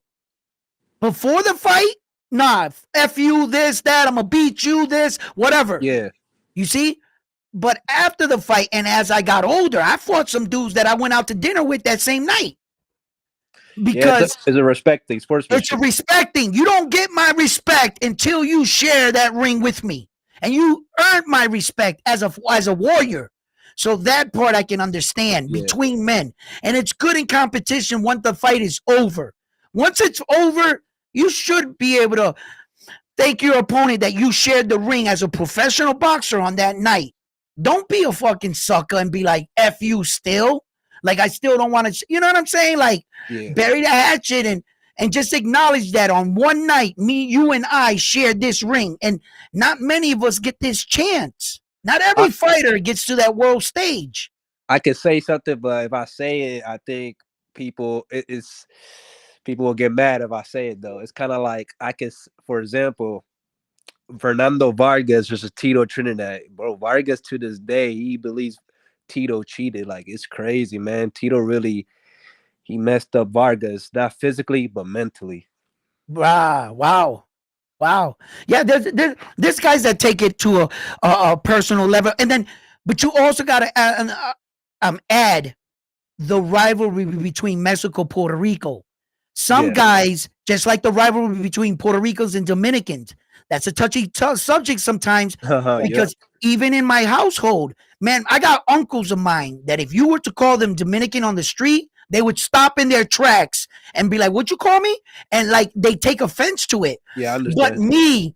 me being a different generation, that I started liking competition. It really didn't matter to me. But some of my peers, some of my people around me, they expect me to hold that same rage towards a race I don't even know.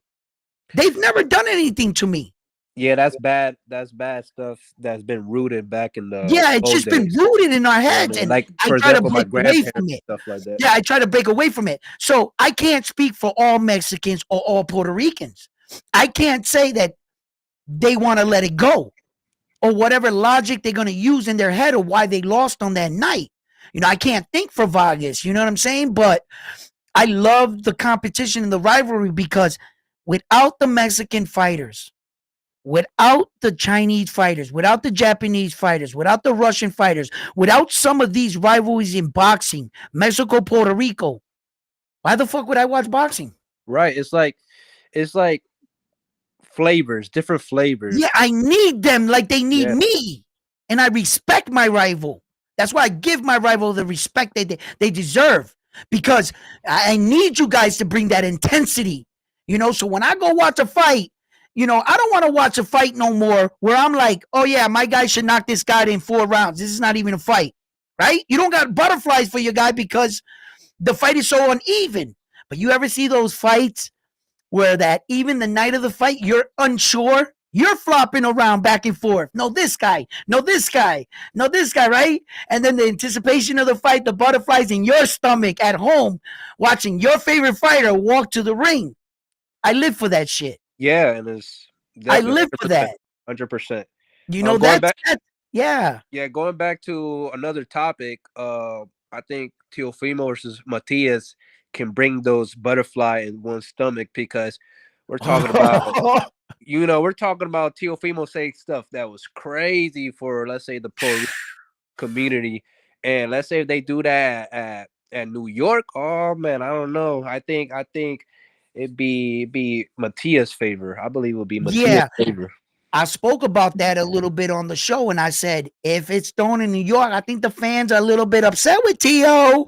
He ain't got the support from the Puerto Ricans or the brothers because he didn't say shit about both races, right? So Yeah, they're mad at. I know he's a Brooklyn-born native New Yorker, but they're a little upset with his yeah, antics. And yeah. And I like Teofimo. Don't no, get me I wrong. like him. I I like like him. him. I I like. like Teo. Let me tell you something. Um, don't allow his antics in his mouth. Sometimes money allows you to be the asshole you truly are. I get it. And sometimes you could say things without really thinking what you were saying, trying to get a fight, and maybe it came out wrong, right? Do I believe Teo's a racist? No. Do I think he says some dumb shit? Yes. Do I like the things he says? No. But does that distract me from the fighter he truly is? I won't let it. I know Teo can fight.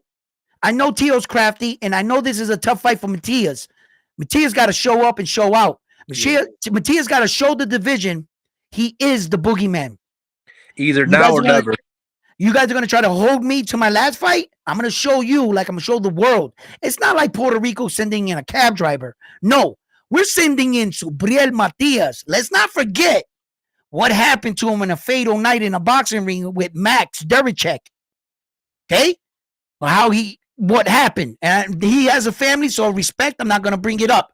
But we know what happened. So we're not sending in just any fighter. We're sending in a relentless power puncher, volume puncher in Subriel Matias that any one punch can change the course of Yep. the night. Look at what happened to Munguia. This French dude, Bruno. First, this dude had 4 knockouts in Four. 20 fights. Like what? This dude just gave him one good punch. I think a straight, and he just dropped him. Dropped Munguia. He, him Yeah, and his coaches must have like noticed the one thing Munguia was doing very wrong in a lot of his fights, where that he would relax in the situation and just stand there like a statue. He would throw a combination and then just stand there. yeah, And dropping the hands, I believe. yeah, he just cocked back. Listen, hey yo, I was cracking up right on my channel, right? Because I was saying to myself, Saul Canelo Alvarez is such a sucker, right? That after Bruno knocked out Munguia, right? Bruno goes, I want to challenge Saul Canelo Alvarez. And out of all the people that's been challenging him, Saul don't hear none of them. But he's a capao that hear Bruno. Hey, what'd you say? What, you want to challenge me? I'll take the fight. Hey man, like Egari Franco, right? Bruno yeah, doesn't even belong here. But he's such a sucker that he would probably take a fight like that. And I'm just like, but I think Canelo, he did what he did at 168. He's literally the king at 168. I mean, right yeah, now the ones that have to come up are like the Pachecos, the Billies. right. I mean, right now Pacheco's gonna fight Steven Nelson. I believe Steven Nelson is in the same camp of Bud Crawford, but he older. He like 36 or 37. He's the same Mm. age as Crawford. But let's see if Pacheco beats him, then get like a Billy fight and becomes the number 1 contender for Canelo, something like that. And Billy is the number one. That's the fight I want to see. I Yeah, actually want to see him try to fight Billy. Um, and like in a good world, let's leave this Terence Crawford fight all alone. And let's see if some of these guys at 168 weight division finally get a crack at some of those belts Saul has been holding hostage for all these years. You guys talk about, and the fans talk about how they welcome this fight with Saul Canelo Alvarez. Just ask any guy that's waiting in line at 168 if they like this fight. yeah. And how do It's they like cutting the feel? line. Like, what have Right. you done That's for cutting this the line. division? And you're not even from our weight division. How the hell is he getting the fight? That's just like the mysterious Errol Spence Jr. ranking at 154 by the WBC. Yeah, I don't He like. hasn't even had a fight at 154. He's the number one ranked opponent to Sebastian Fundora's belt. How is this Yep. possible? Yeah, it's like favoritism. It's favoritism. How is it? You've never even fought one fight in 154 and you beat everybody else in the ranking? Yeah, Talk yeah, about yeah. favoritism. That's crazy. And I don't like that fight for Errol Spence. Man, Nah, I don't like it Fundora either. is uncomfortable, 6'6", Nah, I don't like it and either. I wish he fought he somebody started else. to use that jab. So, Yeah. but like, Nah, yeah, I don't like fights that are like crazy. Let For example, like trying to bring inoue from 122 to have a cash weight with Tank. I'm like, I don't know. I don't I like don't know about that, man. I thought about that fight. Like maybe if they all took care of their business and it was like their last fights or something, right? Then I would be like, okay, because you took care of everything you needed to take care of. If you wanted to put your all on the line, if you want to walk out, then I wouldn't welcome him. I think Tank's a little too big for Naoya. I love Naoya as a fighter. You got to know I like the guy. He's fucking exciting, right? But yeah, I told you a long time ago in an old video. I was like, I would love to see a Inoue go up 126 and fight Rafael Espinosa, a yes, 6'1", 126-pounder.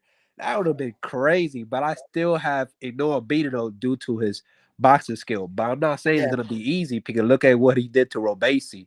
I think yeah. Robesi quit in that fight. I know people saying, oh, the elbows and this and that, but I don't know.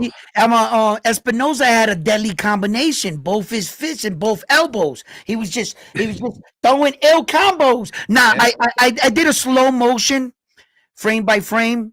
I actually caught the elbow that hit Robersi, and then as a fighter, I have to break down his intention, right, or the momentum of the punch for it to make sense in my head, right? Okay, so if I throw a punch naturally, if I throw a punch like this and I'm trained to throw the punch and bring it back, that's what we're trained to do. So in the footage, I saw the punch go out and then him extend, which means he had to do another movement to get his elbow to pop forward. It wasn't an accident where I was throwing a punch and my hand slipped and you caught the back end of my elbow like Tim Tszyu and Sebastian Fundora when he tried to duck underneath his elbow, right? Okay, Yeah. that was an accident. I physically went and saw Espinoza, and Espinoza, his body language, there was no other way, not even practicing in my room, could I create the mistake for him. He had to initiate one more movement to extend his elbow. That's when I knew he was purposely throwing them. And you think he broke his orbital bone? I'm not sure, but as a human being, I'm on my couch. I'm not feeling those. If you was to ask me, Robersi, does that hurt? Well, thank God I'm okay. I don't feel anything. I feel 100. You're the one that feels that shit. So I'm really not sure. Like I try to explain to people, not all broken hands are the same. Because I can contest, I broke my hand in a fight and I was still throwing the same hand. Wasn't throwing it with so much conviction and power. It hurt it, but I was still tagging the kid. Okay? And my hand broke. Then I saw guys break their hands where they couldn't go no further. It just depends how your hand breaks. The breaks are different. You can get what we call a boxer's fracture. It'll break right here. You can get, like me, my knuckles back here. It's right here, sitting right here. See, My finger's even smaller because of it, because it went backwards. But there's different breaks. There's different when you hear an orbital bone fracture. Not all orbital bone fractures are the same. Yeah, look Some at you might be able to fight through, some Billy not. Joe Saunders. Yeah, Billy Joe Saunders has been retired since fighting Canelo. Yeah, and look at when Errol Spence Jr. broke Cal Brooks' orbital bone. He couldn't take it no more. He had to fall like that. Naoya Inoue fought 10 rounds against Donaire with a broken orbital bone in the Yeah, second round. yeah, So all men are different. I yeah. It's can't, all different because yeah, with I Kell can't Brook, say he takes, yeah, I can't do that. with Kell Yeah, Brook, his mistake was to move up to 160 and challenge Triple G, and then come down to fight a young Errol Spence. You know what I mean? He did a lot of damage to his face. he did a lot of damage, yeah. And then he not only lost to them guys, but he also lost to Terence Crawford. Yeah, So that's just wear and tear, wear and tear. And like I say to these gentlemen in the my some of my fans or new guys that are coming in, and they're like, "Oh, we want to see the best fighting the best, fighting the best." And I'm saying, "No, you're just repeating what all these other guys saying. I want to see the best fighting the best, fighting the best." But what you're not taking in consideration, real humans, right? It would be crazy for you to fight the best fighting the best. After like 6 fights, you should no longer be able to spell your name. Like, yeah. It's a how are brutal you going to sport. go from war to war to war? Like Arturo Gotti and these guys, blood everywhere. And then the next fight, more blood, broken noses. The next fight, the same thing. Bro, this guy's not going to last. You got to do best, okay fight, maybe, and then a good big fight, then all right fight, then, break it up.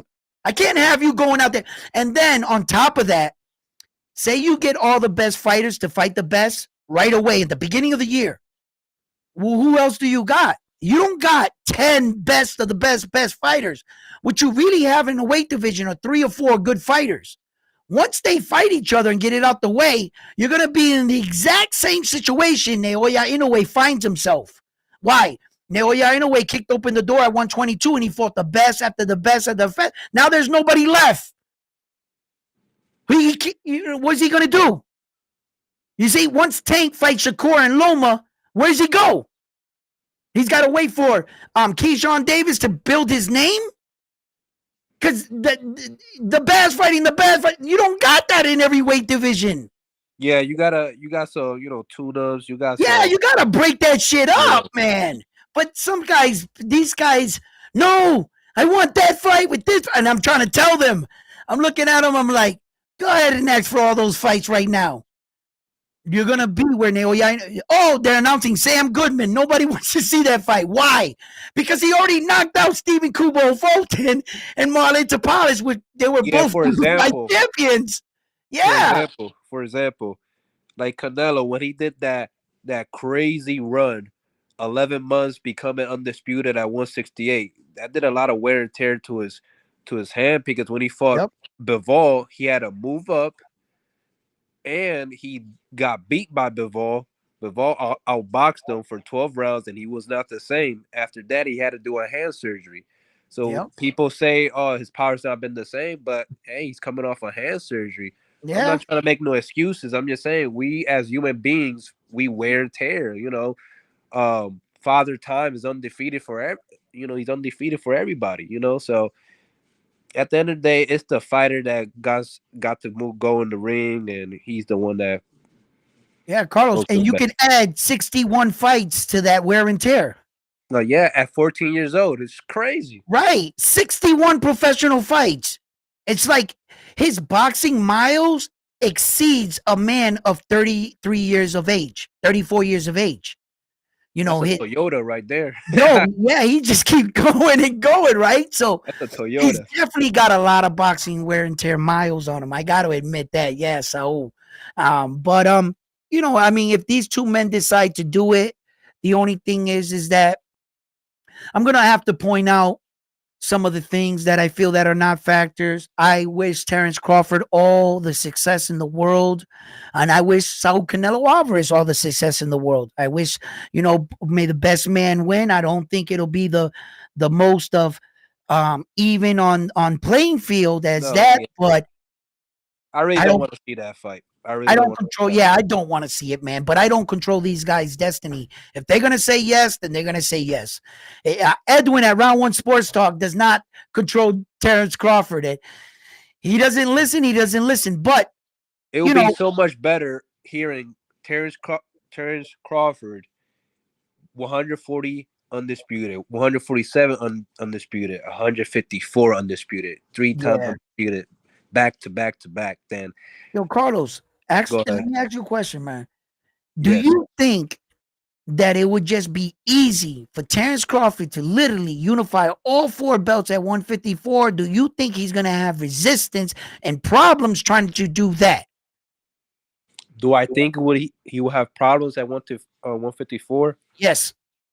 I gotta be honest. Like 154 is like the wild wild west. It's a tough So, division. so Carlos, if we think the same, I'm in agreement with you. I think it would be tough, and he has a lot of challenge at 154. What makes me think he's just gonna walk up to 168 and knock out Saul Canelo Alvarez? If I think in his own division he has problems.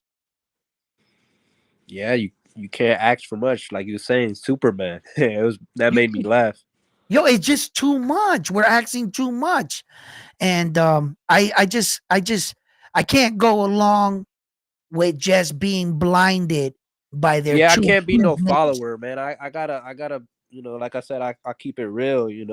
Maybe right now the chat is probably disagreeing with me. Like, no, Crawford has reach. Crawford is an Nah, inch taller. Like, it doesn't mean nothing. You know what I mean? Because at the end of the day, there's weight class for a reason. You yeah. see, for example, Tito Trinidad is not couldn't beat Hopkins. Hopkins was bigger than Tito. Tito was a skinny guy moving up. And that's my fighter. Mm-hmm. Mm-hmm. Listen, my man right here. Too many crying fans making fake. Listen, my man is um over some weight between growing men willing to fight. Listen, I understand two men wanting to fight. Any man will fight any man. Shit, I seen big men fight little men in the street and vice versa. That's not what we're talking about here. No, we're not talking about that. I think people are blinded right now Yeah, because after watching Yusuke beat Tyson Fury twice, but that's right. heavy. And I know Tyson Fury is 6'9", almost 300 pounds. Some video game shit right there. But what I'm trying to Yeah, say, that's different because Alexander Yusuke had to use a lot of technique, a lot of um upper body movement, speed, a lot of stuff. And heavyweight is different compared to the lower weight classes when you have um like 7 pounds difference from jumping to 140 to 147, for example. right, right. U.S. Boxing says Bud can hurt him. We saw him hurt already. I saw a young Canelo Alvarez hurt one time in the fight when he got hit with that shot, went against the rope. That Yeah, was by probably the Cotto's most brother. hurt. Yeah, That was probably the most hurt I've ever seen, Saul. And yeah, and he wore the punches well. That punch yeah. that he took coming off the rope was a full-fledged right hand right to the jaw, and he wore it well. But Younger it version, yes. just Canelo never touched the canvas. No, Arguably, I can make an argument that Terence Crawford touched the canvas against and me. you wouldn't be wrong. And you would not be wrong. He touched the canvas that night, And, bro. and We that all guy, saw it. that guy that commented that, I could say that Gamboa hurt Crawford that one punch he gave him, and Yeah. Gamboa is a small Cuban, like he's a small fighter. No, and he came up two weight divisions and hurt Crawford. I saw fighters, hurt Crawford, whatever. Now, stylistically, right? Here's the problem that I have. Styles make fights. Yes. You were giving me a prime Terence Crawford that was able at least to pull off his fucking style, then I could compare him to Saul Canelo Alvarez. But what you guys are doing are bringing him up to 168, where we absolutely have no information on him. Same thing with Jamel Charlo. Jamel Charlo looks great at 154. So much, in fact, he was the undisputed champion. He Yeah, goes up to fight Saul Canelo Alvarez, and he didn't look like 5% of himself. I think he said that I gave him my best punch and I didn't even move him. Yo, Jamel Charlo said he couldn't get it into another gear. I hit him with my bad punch. I couldn't move or hurt him. From 154 to 168. Now, there was a point in time that I thought Terence Crawford and Jamel Charlo would have been a great fight. I think Jamel Charlo might have even beat Terence, maybe. He was just bigger. I was giving him the bigger size. But at that time, Terence was the more skilled of the fighters. Yes, he was. He was Yeah, way more skilled and looked better than Jamel, but Jamel had a lot of size and he packed a big punch. When I saw Jamel Charlo go up to 168 and do absolutely nothing, and I mean nothing, to Saul, and at least Jamel Charlo was a natural 154 pounder, which means it was less harder for him to make the transition to Saul's than it if was. people forget that Jermell Charlo knocked out every person to gain those four belts. He knocked Yeah, out that Argentine dude. I forgot his name. I know he knocked out that Dominican dude, that yeah. Argentine dude. The Uh, Dominican dude with the body shot that he made him convulse in the middle of the ring. yeah, that It was looked like he was weird. having a seizure. He was Yes, like, that was weird. that was He weird, right? He he caught knocked him out. right, Yeah, he sucking knocked in. out I think, yeah. Tony Harrison. He knocked out Lubin in the first round. Yep. He knocked out I forgot his name, man. That Argentine dude. That the first fight it was close. I mean, I Yeah. And then he beat the couldn't. Mexican at the end for the fourth belt. Yes, you know, Yeah. I just like to see a fair fight. You know what I A mean? fair fight. That's what I'm talking about. That's my only thing is I just wanted to see a fair fight. For Uh, example, David Benavidez and David Morrell. I feel like that's a fair fight right there. that's a fair fight. Like They both the yo, same size. They both big. You know, I think that's a yeah, great fight. and they're mirror images of each other. They're like the same guy, almost.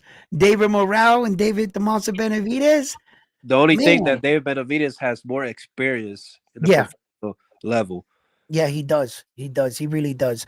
Um, although I know that David Morale is coming to fight. You know what I'm saying? I think that's going to be an exciting fight. That's a real 50-50 fight for me. The experience side is on David the Monster Benavidez is. Both men are entering a new weight division. Both had one fight. They're both acclimating to the division. We saw that when David the Monster Benavidez came into 175. He looked pretty good the first 4 rounds, started to fade away, caught a second win, picked up in the fight. But that's because he's moving to a new weight division and some Same of the thing with things that Morrell. we're Morrell talking did about. not look good at 175. So No, and that's just moving up one weight division. At a yes, younger man, at a younger in age, you're acting Terence Crawford at 38 years old to pull that off. It's yes, just we got to be ridiculous. realistic here. You know, You got to be realistic. Yeah, you got to. it's like for Like, example, like I play basketball. You know, and yeah, I'm not the tallest guy. Just me being uh, gaining 30 pounds, 20 pounds, I'm not gonna move as fast if I was lighter in weight. You know what I mean? It's not possible. yeah.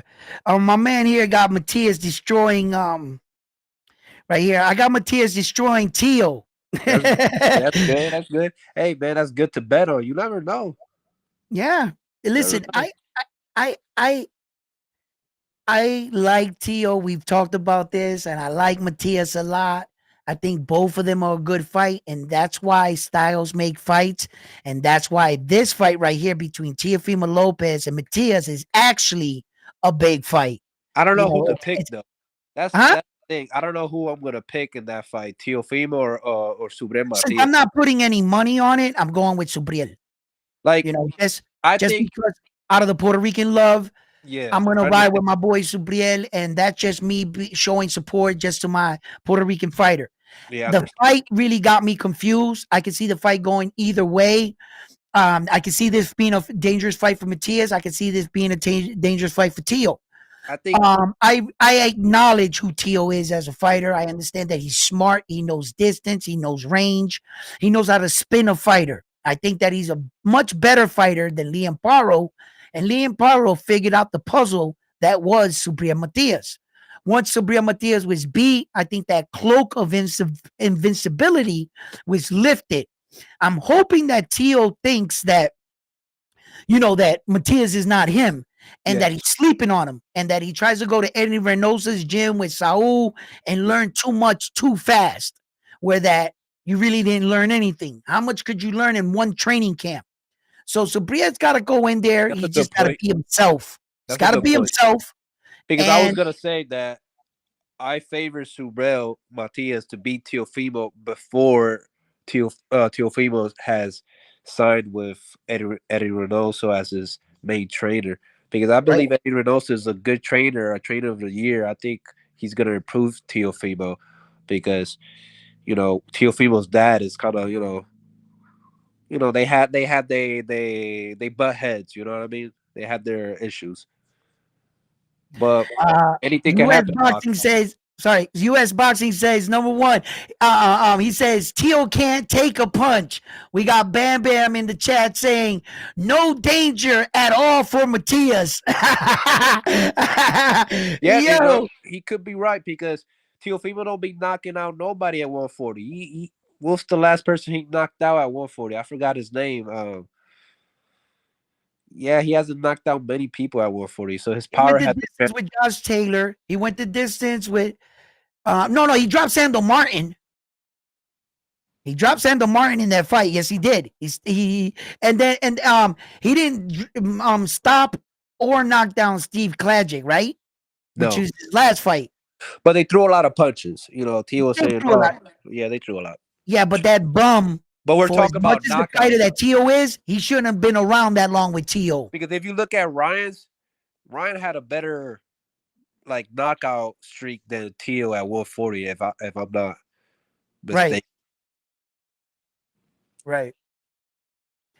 Tio's power never translated good for me from 135 to 140 anyway. Right. It never carried over for me. It never convinced me. Not like Naoya Inoue's power, right? Naoya Inoue came from Or 108, 115, which kept knocking him out. 118 or kept Bam knocking him Bam out. Rodriguez, for example. Emmanuel Rodriguez? No, Bam Bam. Oh, Bam Bam Rodriguez. Okay. I think he Yeah. knocked out Sonny Edwards, and then he moved up and knocked out the number one guy, Estrada, Right. with a body Estrada punch. You know, that's power moving up the division. moving with you. Yeah, moving Yeah. with you. Right. Tio hasn't really shown me that his power is moving with him. Same thing with Terence Crawford. Terence Crawford was coming off a 10 knockout streak Yeah, going into that fight with Ismail Madachek that only had 10 professional fights yeah, Israel at Mazurov, and then he couldn't 154. knock him out He because couldn't stagger him. He couldn't even really get to him for the first 3 or 4 rounds. I know it was a feeling out process and everything, and a lot was and on if the we're being line. honest, Terence Crawford had the height advantage, reach advantage, and weight advantage the day of the fight. And didn't take advantage. You know, you know, like damn, like he's in my opinion, his Matachek fight was a good look at how, in your opinion, you would think XL that the Israel Matachek fight was a good impression of how the Saul Canelo Alvarez fight would look when you're judging Ismail Matachek at a 154-pound fighter. You're not. let me read You're this. My opinion on this fight. right. Good. Look how him. I understand, but I think it's disrespectful to compare Madrimov to a Canelo. I mean, that's Wow. I don't know about that one. That one's a little too. we Um. gotta be honest. Like Canelo has an iron chin. He took punches from Kovalev, Triple G 3 times from Bivol. Like he a strong dude, bro. That's why I like him because he's short, but he be like he's like David with Goliath. You know what I mean? killing these giants.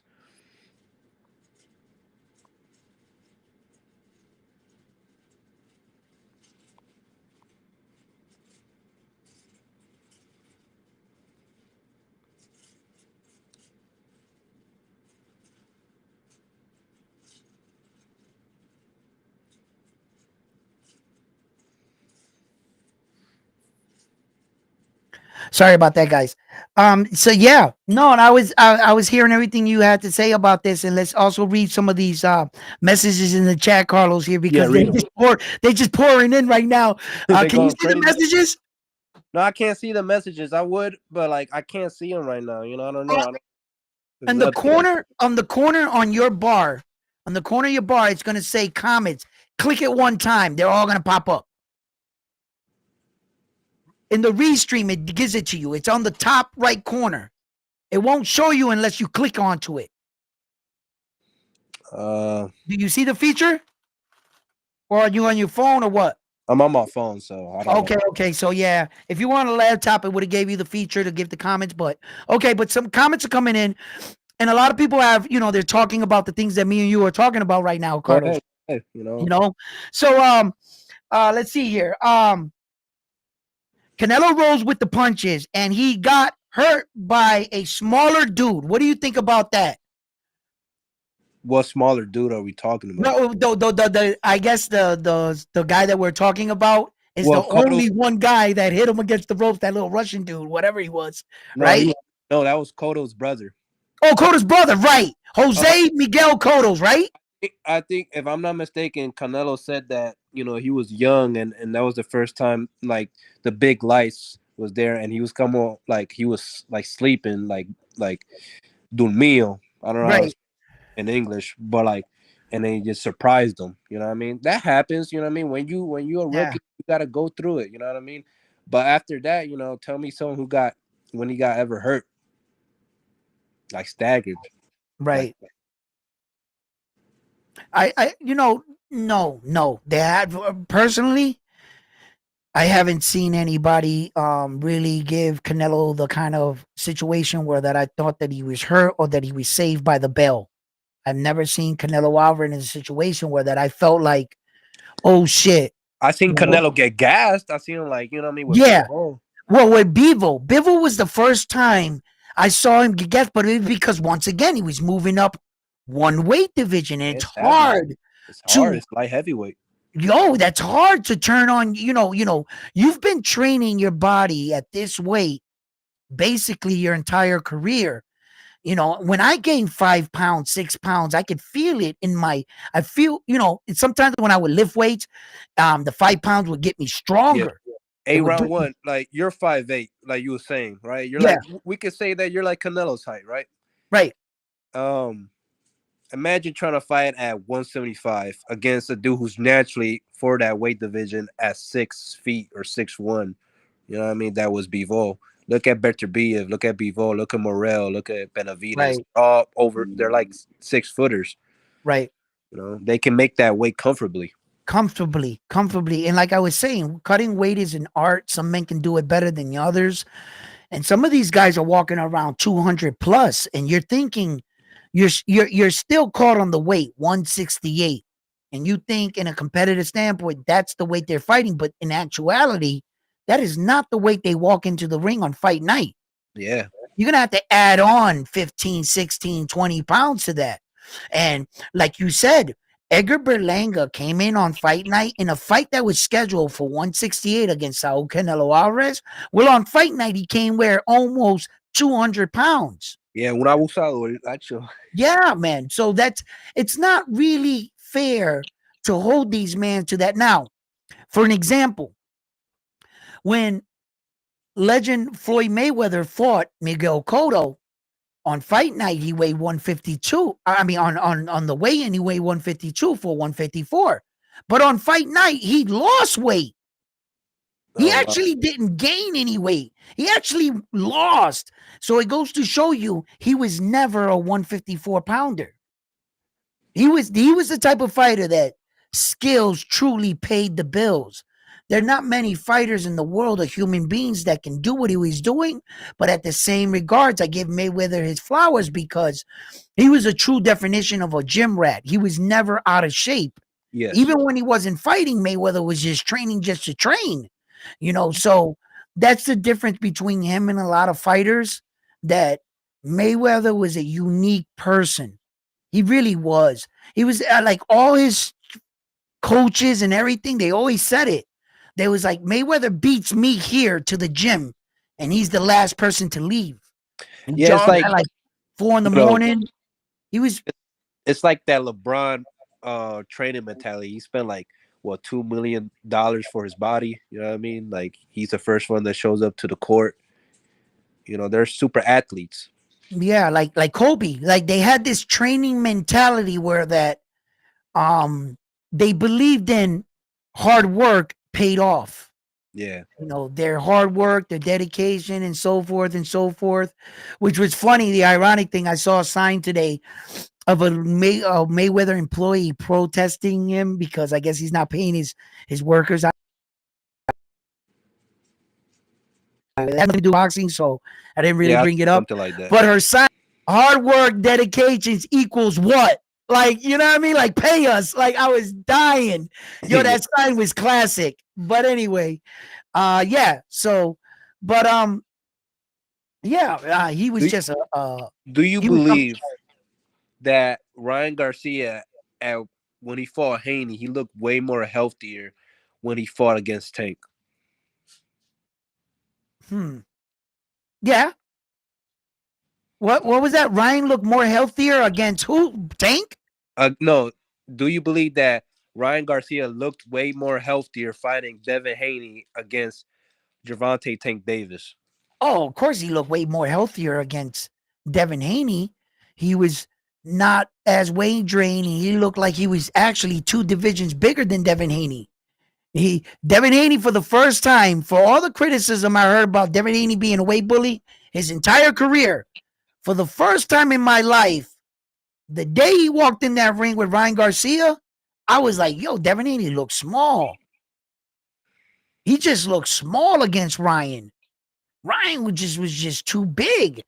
And then what I felt like the Ryan that fought Tank Davis, see, there's a difference between being weight drained and really being in shape.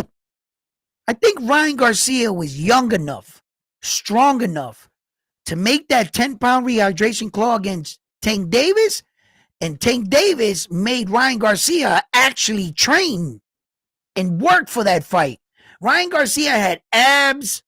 He looked amazing. He looked a little skinnier, Yeah. yes, Yes. but he looked, yo, when Ryan Garcia fought Tank Davis, he fought way better. He looked like a way better fighter than he did against Devin Haney.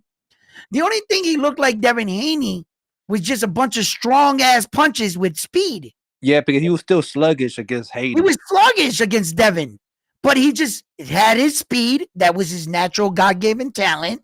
Ryan's speed is fucking ridiculous. And his And that power. monster check hook. And a lot of people criticized Devin Haney in that fight. And I quickly heard like mad people, like these boxing guys that claim to be boxing coaches and all that. And they were all saying Devin needs to work on his defense. And I stepped back and I looked at it and I go, I wonder what fight they were watching, because there was nothing wrong with Devin Haney's defense. It was his selection of punch. He threw the bow and arrow jab from the wrong distance. The bow and arrow jab goes like this. It looks like you're stretching a bow and arrow. Yeah. So when you throw the jab, you're stepping with that, which means you're overextending. When you throw that jab, you got to throw it from the right angle.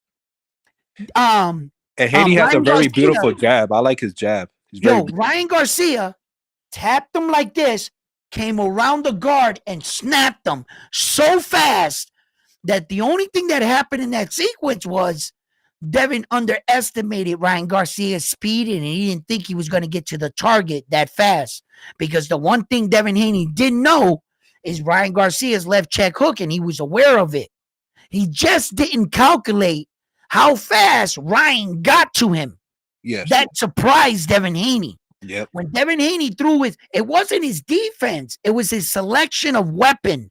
He threw the wrong punch at the wrong time, and he left himself exposed.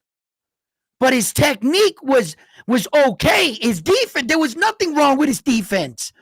But that's how I can tell guys that actually fought, then rather than guys that are just repeating other people's channels and saying what they said. Because if they knew about fighting, they would have knew about what just occurred. It wasn't about defense. It wasn't like he was laxy daisy and his hands were down here. That's his defense. You got to keep your hands up. His hands were up. It was his choice of weapon. So that's why I'm careful about who I listen to. There's a dude, his name is Boxing Gem Genius or something like that. He's real good. He knows what he's talking about. There's certain other channels that guys, and I understand that every channel doesn't have to be a former boxer and understand these things, but just talk with other guys that do, and then you'll learn more, and we'll all teach each other. But this narrative they were throwing around about Devin Haney's defense, I was like, bro, there was nothing wrong with his defense. I don't know what these guys are talking about, but that's fighting, and that's why, Carlos, I do what I do, baby. Yeah. I appreciate. You know what I mean? I appreciate. Speaking about boxing, having me here, honestly, what I was gonna say, like Floyd Schofield and Shakur Stevenson. That's a fight where we will see if a rookie can be in that A level. I mean, not in that A level, but graduate. Right. Well, in boxing, right, sometimes some of these guys, just to avoid fighting the other guy, you know what they say to him? You haven't fought anybody. You don't deserve to fight me. And you know what I have to say to that? Well, I'm asking to fight you right now. Give me my opportunity so I can show you guys that I am on that level. The reason why I haven't been able to show it is because I haven't got a big fight yet. But I'm challenging you. And, prove me wrong. Right? Keyshawn Davis wants to fight with Tank. A lot of people consider that clout chasing. And I was saying, well, at least the young man is calling him out. Not like Teofimo Lopez, where clout chasing and calling someone out. See, Keyshawn was only calling out one guy, Tank Davis. How many names has Teofimo's name been linked to in the last 2.5 months? Let's see. Let's go down the list. Wasn't he going to fight Terence Crawford? Wasn't Teo going to fight Brian Norman Jr.? Wasn't Teo going to fight? Come on. He attached his name to everybody. I'm surprised he didn't call Naoya Inoue out. Now that's clout chasing at its finest. When you don't got a fight scheduled, put your name into bochinche so that people are at least talking your name up. And they're not forgetting you as a fighter. He was like, I'm going to fight Terence Crawford. I'm going to fight Jaron Boots Ennis. I'm going to fight Brian Norman Jr. I'm going to fight. Mad names you could sit here and think about. How many names has Teo attached his name to in just the last month and a half? And these fighters do this. And that's why sometimes I read through this shit and I'm just like, no, I am not talking about a Teo and Jaron Boots Ennis fight. Why? I believe Because I'm wasting my time. Yeah, go ahead. No, sorry about that. I believe that Keyshawn Davis, if he beats the WBO world champion, the Ukraine dude, I forgot his name, who he beat Navarrete for that belt, I think he could have an argument to have a unification with Tank. You're talking about Dennis Berinchek? Yeah, Berinchek, exactly. Yeah. Okay, so if no, that's a fact, Jack. If he beats him, you see, because Keyshawn has a different vision than Tank. Although Tank gets me mad because he doesn't want to unify his belts and pay sanctioning fees, and he doesn't want to play the game. He just wants to get the bag, and he's a prize fighter. All fighters don't think like you, Tank Davis.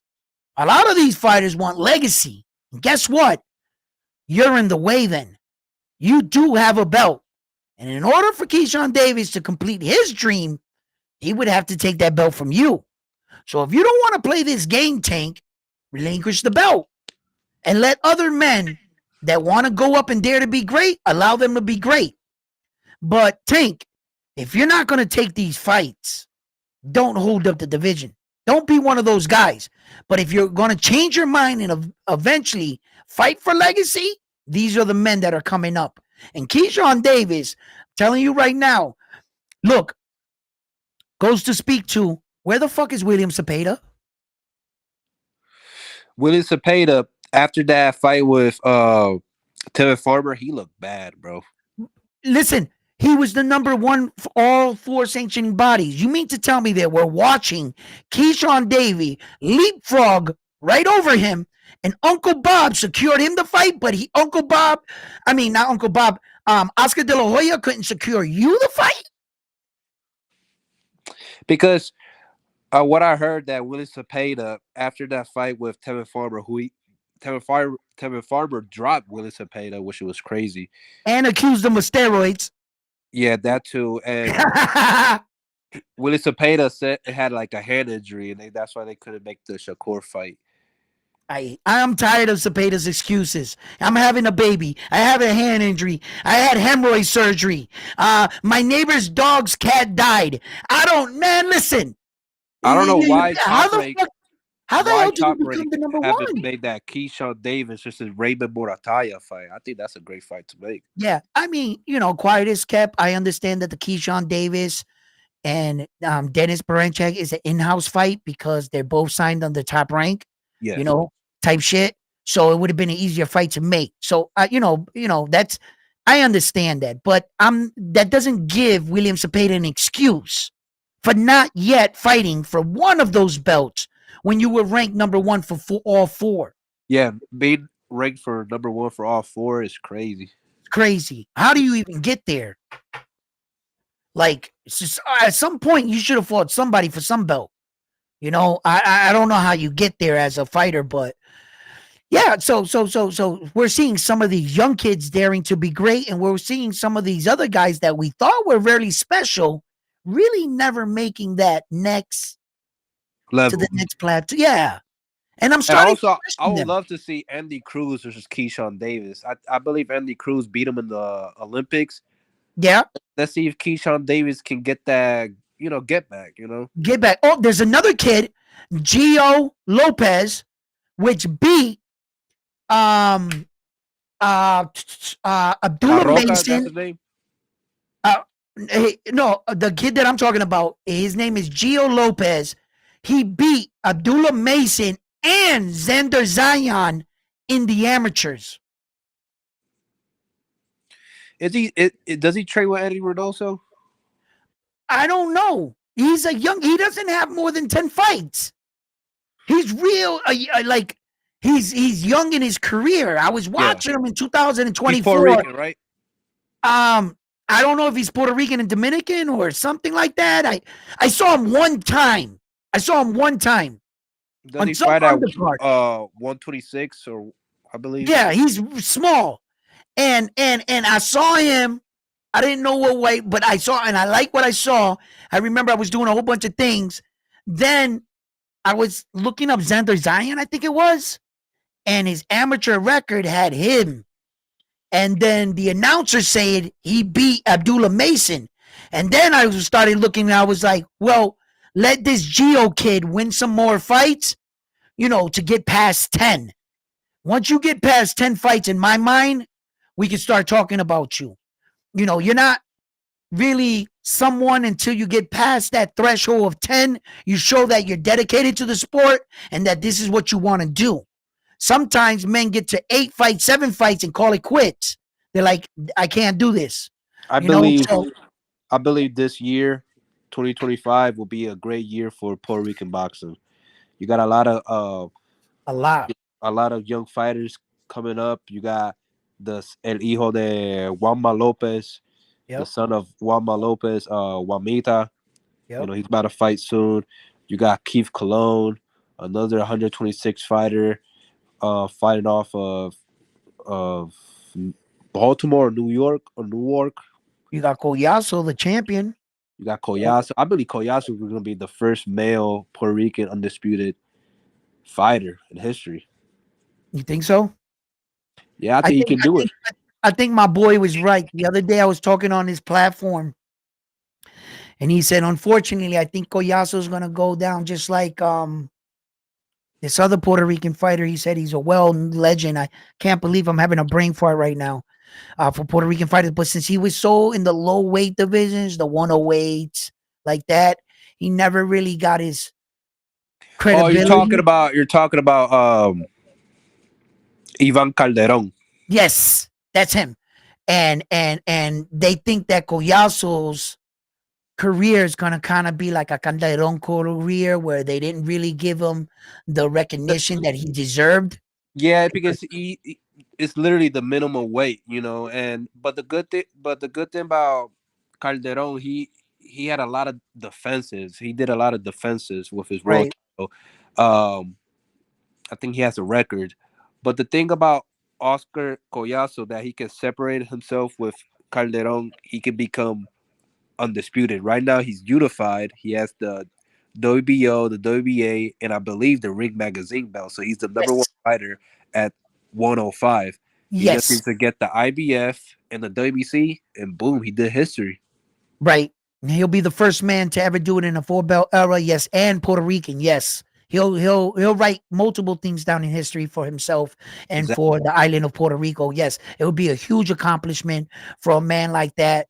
Um, he has skills. He has skills to do it. Let's see if he, in fact, can do it. But they were like Puerto Rican fighters like Wilfredo Gomez, right?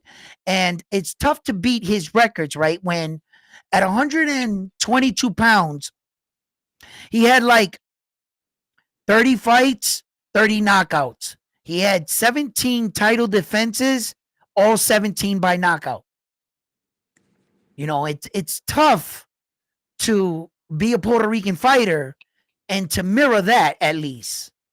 When he was in his natural weight division before he went up to fight Salvador Sanchez and got destroyed. Yeah, um, Salvador Sanchez, but that was at 126. Yes, that's what I said before he went up to fight Salvador Sanchez at 126. At his natural weight division, there was just no one that could beat him. And in Yes. his natural weight division, he rocked 100% knockout ratio just in fights alone. And then he rocked another 100% knockout ratio in title defenses. So that's going to be hard to. Yeah, there's records that I don't believe that should be broken. I mean, every record should be broken, but Yeah, I'm just yeah, saying that just make your own history. yeah. Just write your own path. Yeah. Legacy. Yeah, Own your own legacy. path. Yeah. Yeah. It's like Don't Sander really. Size right now. I believe Sander Size is the number one contender ranking for the WBO belt. Would you Yep. think he about to fight for that title? Mhm. Because Yeah. think about it. If Fundora fights Errol Spence, I think he has to vacate or either Crawford gets that title or something happens. I don't think that title is on the line for Fundora and Errol Spence. It's just the WC. Why? The WBO is not online. Why again?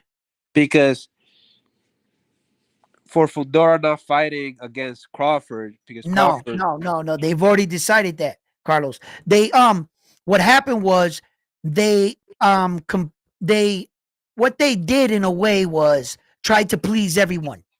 okay, When Israel Madachek fought Terence Crawford, it was actually for two belts. It was for the WBA and for the WBO interim, yeah, intro, right? So he wins the interim, but we know it's not, right? So what happened was Sebastian Fondora's father, which is his manager, he went in and argued for Sebastian Fondora for the WBO. And he said that the Boxing Athletic Committee, Boxing SO, as soon as he left the ring with Tim Tszyu, they declared him suspended from the sport for so many months, just like they suspended Tim Tszyu. So yes, whatever the amount of the months were, I forget what it was, whether it was 120 days, 4 months, 3 months, 5 months, 6 months. I forgot what it was. But they do suspend you. So he took that argument to the WBO And he told them, how do you expect my son to fight Terence Crawford when you guys yourself has suspended him? He can't fight him. And we can't even talk to him for negotiation because according to a suspension from boxing, if I'm suspended from the sport, I can't have no contact with the sport. I can't even talk to your manager. So you can't even talk to me legally about the Terence Crawford fight. So when all these arguments went back and forth, they gave him the fight for the interim and they still have him, declared him. And still right now, I can look it up, that Sebastian Fedora is the WBO 154-pound super champion. So he's the big dog. He has the big dog. So if Whether or not him and Errol finally fight, that I don't know. So if let's say if Errol Spence beats Fedora, he will beat him for both of the belts. Yes. Okay. Yes. That's the pain in the ass of being a unified world champion, right? You win them one at a time. Well, you could win them 3-2, but when you fight for them, they're all on the line. Ain't Jermell Charlo the WBA champion in recess though? In recess, that's where the controversy lies on both Terence Crawford's titles, which I was talking about that. I'm a little pissed behind that because technically Terence Crawford might not be a champion at 154 because if you're a champion in recess, okay, let's just break this down. What are you a champion in recess to? To my belt? How are you considered a champion in recess to my belt? If someone else has claim or a piece of my belt, did that give you 100% access as the champion? No. There's someone else and they're recognizing it as being credible, that he's legitimately the champion in recess, but to what? To your belt.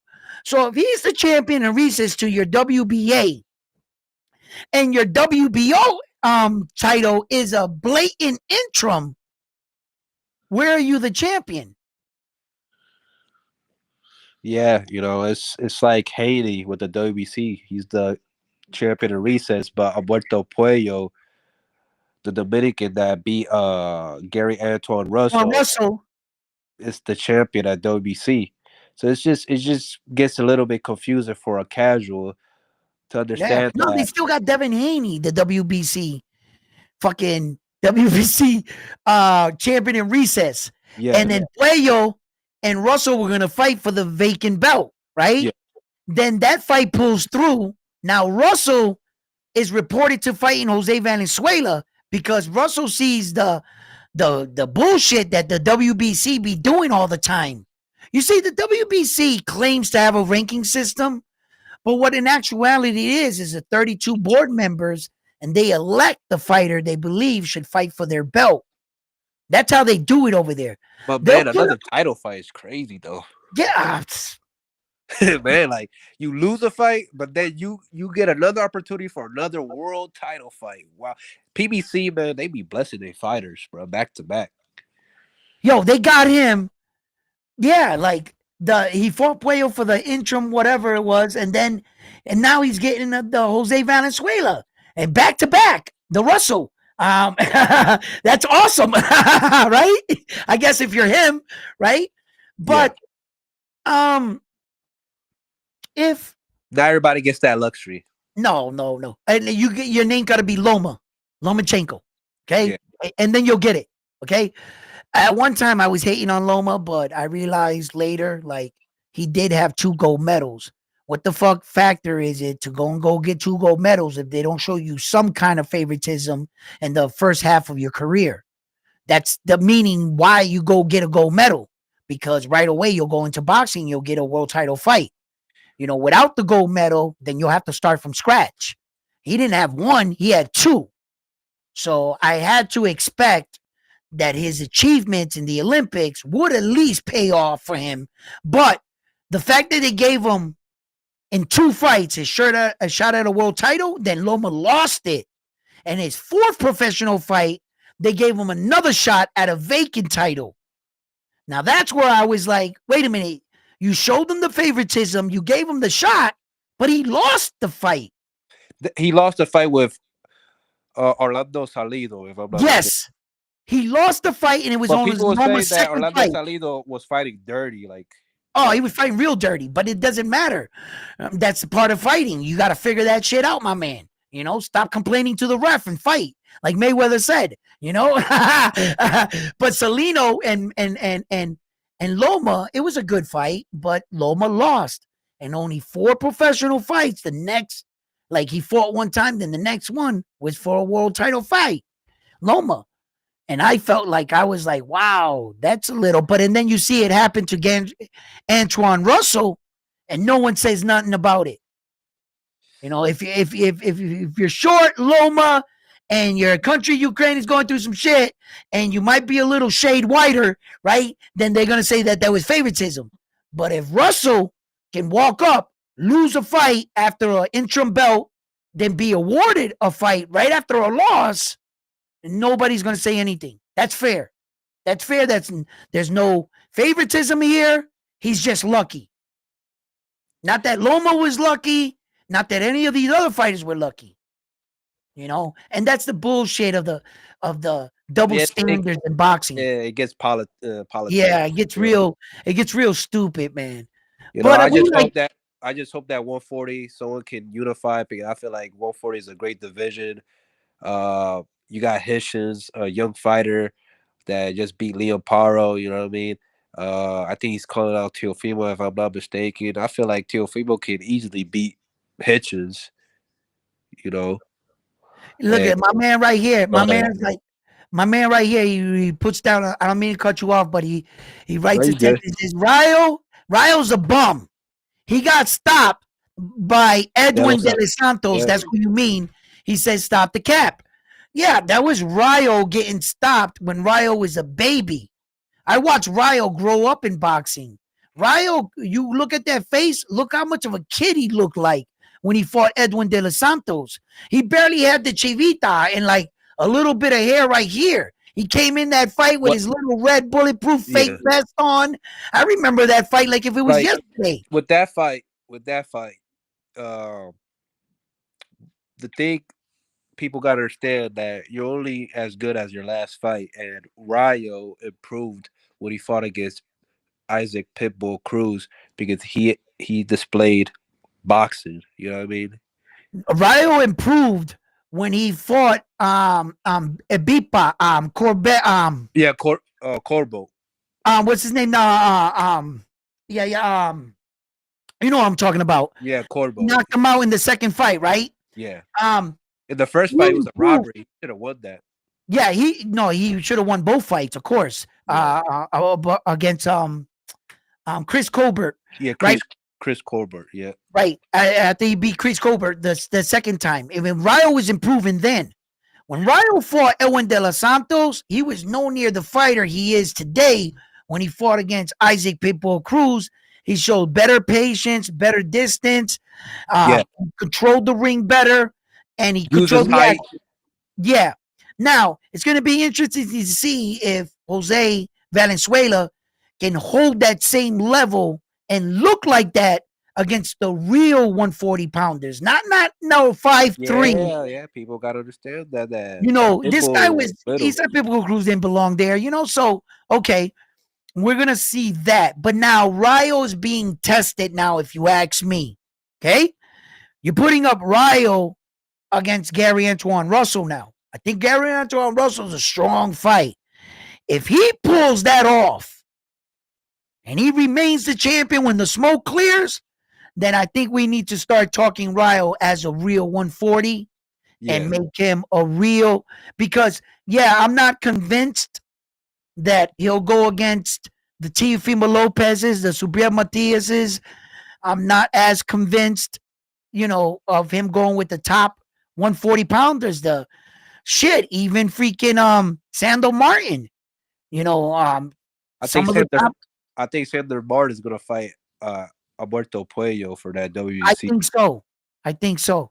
Um, and then that's why Gary Antoine Russell kept it moving, because you know Sandor Martin and Puello were scheduled. Gary Antoine Russell was the man they had in the for the winner, to fight the winner out of them. Like the WBC was pissed off at Devin Haney that they were even announcing the winner to their fight.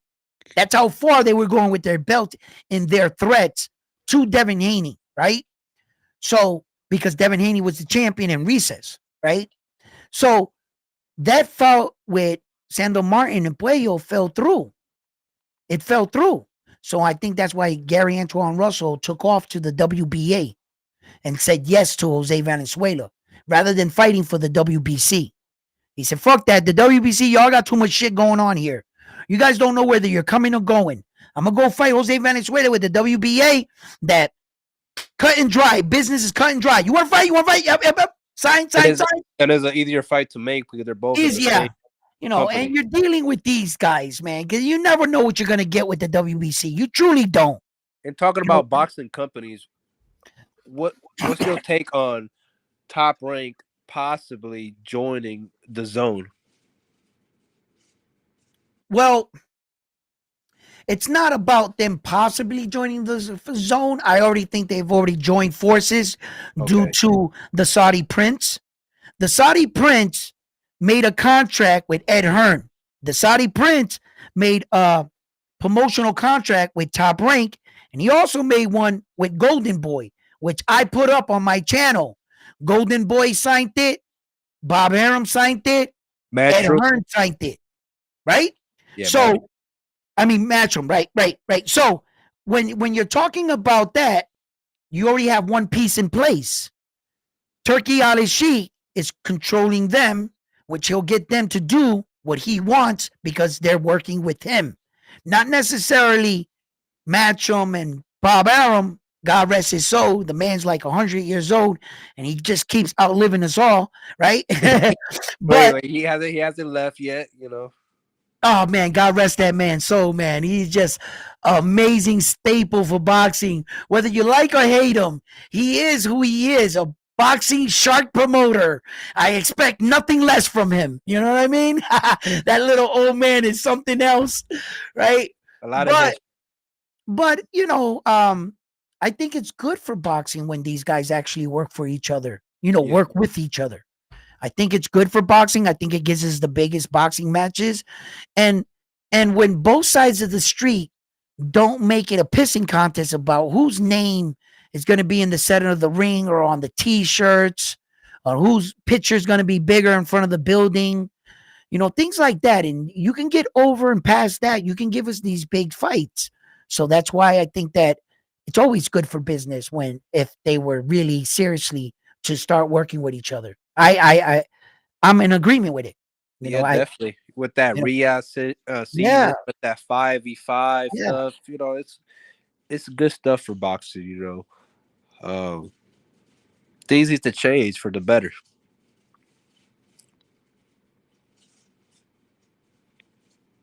What the chat is talking about. Seeming like a one-hit wonder. Sorry. Yeah. But the problem, Edwin De Los Santos was in that fight with Shakur Stevenson. I must have pressed the button here. Hold on. No, you good. I can see the box rec. No, yeah. I wasn't supposed to have that on. Okay, here we are, me and you. So, when Edwin De Los Santos came into that fight against Shakur Stevenson, there's one problem in that fight. There were two men in that ring on that night. If Shakur Stevenson wasn't doing enough, then Edwin De Los Santos needed to press the action. For as much as criticism as Shakur Stevenson got in that fight, Edwin De Los Santos deserves some of that criticism too as well. And like you said, he became a one-hit wonder. He has to get past this.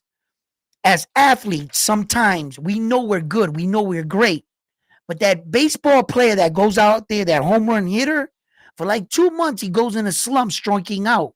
All of a sudden, he has to go to a sports therapist. He's got to get out of his head. Some of these guys are really good, and they know what they're doing, but they can't get out of their own head. Edwin De Los Santos, I would think, by a boxer's thing, he's pretty good. He's not. I wouldn't consider him a bum. I would consider him a decent fighter, a good power puncher. But I think he's got to learn how to transition to that next level and be that dog. He's got to know that stop thinking that you're going to get caught in the fight. Stop doing the other fighters thinking for him, and allow yourself to be yourself in the fight. Edwin De Los Santos got to learn that he has to turn the switch on in the fight.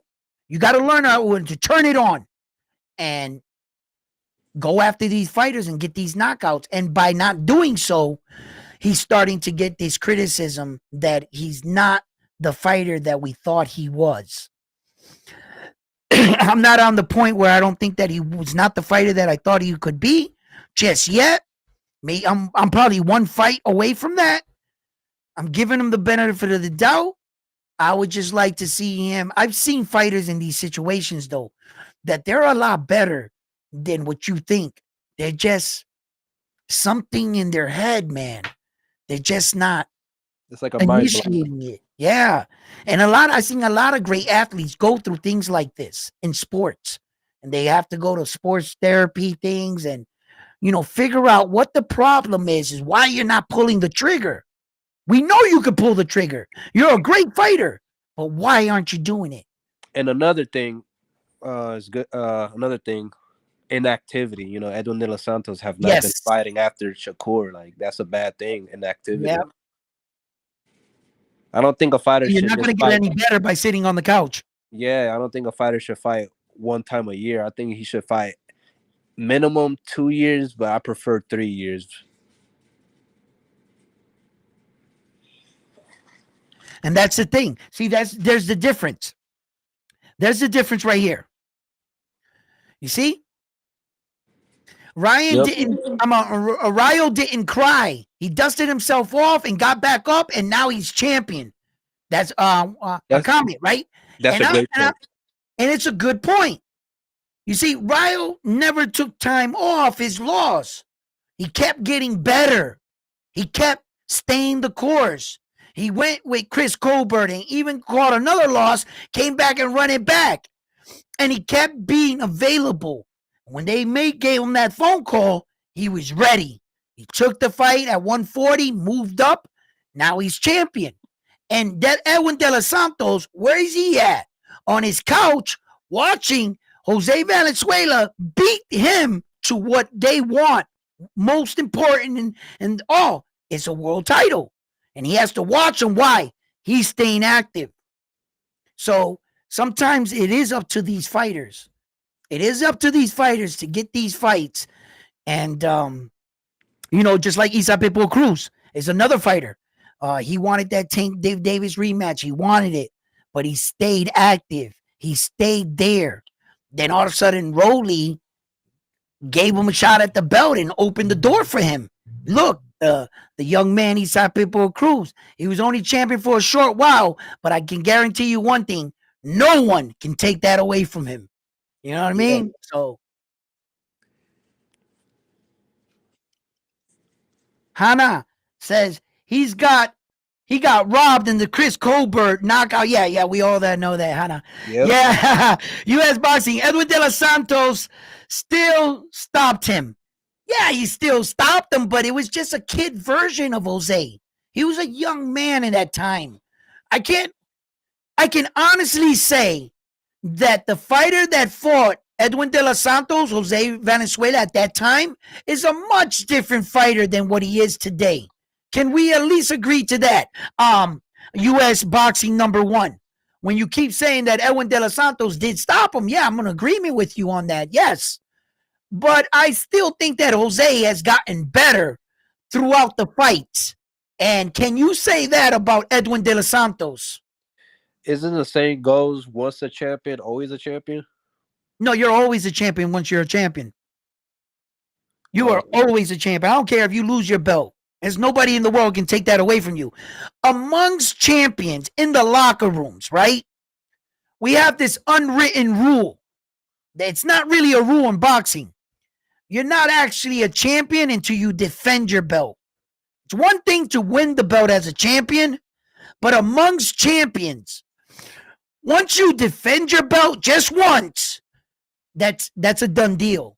You're like solidified as a world champion because you got to do both things. You got to win it and defend it to be, amongst champions. It's not a rule. It's just an unwritten rule between the fighters. And we all know that in the locker rooms. It's one thing to win it. You got to defend it. You don't technically have to. It's not a real rule. Like I reintegrate, I'm saying this. But among us, yes. Yes. Bro, he still stopped him. So Edwin has a champion on his resume. No, he does not. That's not how that works. You're not going to get this one on us, U.S. Boxing. You're not. You're not going to slide that one in because he didn't fight him while he was a champion during that time. Technically, he did beat a champion. Who? Edwin de los Santos, because Ryan became a champion. So technically, he did beat. No, that's not how that works. That's not how it works. He doesn't get credit for beating Jose Valenzuela because Jose Valenzuela wasn't a champion during the time he beat him. Had he already had a belt going into their fight and he beat him, that's where you beat a former world champion. But if you were to do that, you know how many men's name you would add on to Mayweather's legendary career? He would be in the 30s, 40s because men that lost to him went on to become a champion, but he can't get credit for that. The only way you get credit for being a champion is whether he came into the fight a champion or previous to that fight, he had already had a belt at a lower weight division. Say he won a belt at 130 and he came up to 135 to beat you. Legitimately, he was already a world champion at 130. So you beat a former world champion. By Jose not having the belt during the time Edwin fought him, he doesn't get credit for beating a world champion. But if let's say they fought again, they have a rematch, and Edwin de los Santos beat him. He beat a champion. Okay. That's it. Yes. But you can't get credit for what he didn't have during the time. That's people trying to be slick and trying to sneak one by us. I'll stop you at the gate. Let me check your credentials. Let me see that paperwork. Hell no, you can't get by the gate, baby. Where's Edwin de los Santos at? Hannah said. Where's he at now? I don't know. Maybe at Punta Cana. I don't know. Yo, Raya's the champ, she says. Yo, she ain't wrong. She's not wrong. I can't say she's saying anything crazy here. She's just saying facts. Is Raya the champion? Yes. Where is Edwin de los Santos? No one knows. Don't know. I mean, she's not saying anything wrong, guys, right? I can't say any, I'm waiting for her to say something wrong, like something crazy, but she ain't said nothing wrong, boxing, U.S. boxing. But yeah, I can't give you that over Rayo, the championship, because he didn't earn it at that time, so he can't get that. He would have to fight Edwin de los. Now, Edwin de los Santos has a strong case. Had he been active, have he been fighting? The campaign he could have made? He could have showed up to Rayo's press conference and said, Rayo, fight me for that belt. Don't you want to get back? I beat you. Matter of fact, I knocked you out. And talk shit to Rayo so that Rayo can want to get back, and Edwin de los Santos could have been in there like swimwear, right? But do we see Edwin de los Santos calling him out? Do we see him attacking him at his press conferences? Do we see him entering the ring after a fight or something? Like some people criticize, why is Naoya Inoue fighting Sam Goodman? And I'm like, why didn't MJ jump in the ring then? Why was it that Sam Goodman jumped in the ring in Japan and challenged their hero in front of them? And their hero said, you know what? I ain't no punk. I said, yes. Then MJ comes out of left field and says, you're ducking me. Well, if I was ducking you, why weren't you the guy that jumped in the ring and disrespected me? He disrespected me first. So I'm going to whoop Sam Goodman's ass first, right? But that's what I don't get about some of these fights. Where is Edwin de los Santos? And where is he that, he beat Rayo and Rayo's a champion now? Really? What then? Where's the man at? He's not asking for it. So now, guess who got the fight? Gary Antoine Russell.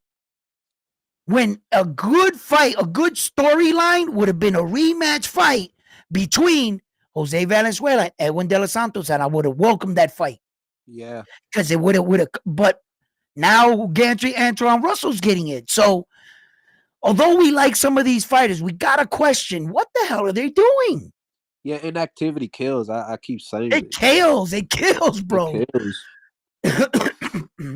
So I'm just like, okay, I get it. And you guys are right on a lot of your points. And I'm not saying that like you guys are wrong in any way, because I do think that Edwin De Los Santos in that fight would have been good and whatever. But you're not getting that championship shit by me. That's not happening. I'm not letting you get that one. Let me read some more of your messages here. She laughed. She's cooking, huh? Number one Rayo fan. Yeah, we see Hannah's got a little favoritism here. All right. Armando says Matias will destroy Rios, Valenzuela. Polanco will be a good fight against Matias. What do you think about that fight, Carlos? Who? Polanco? Polanco, the Dominican, No, Polanco versus Matias. but Polanco, the Dominican, is he Dominican? Yes. The Dominican that beat the Russell. Oh no, that's not Polanco. That's Puello. That's Puello. Puello. Did I say Polanco? Yeah. But Polanco's the one that he's writing here, and Puello's the one I'm thinking about. I know there's a up and comer Dominican fighter called Polanco. He's from Top Rank.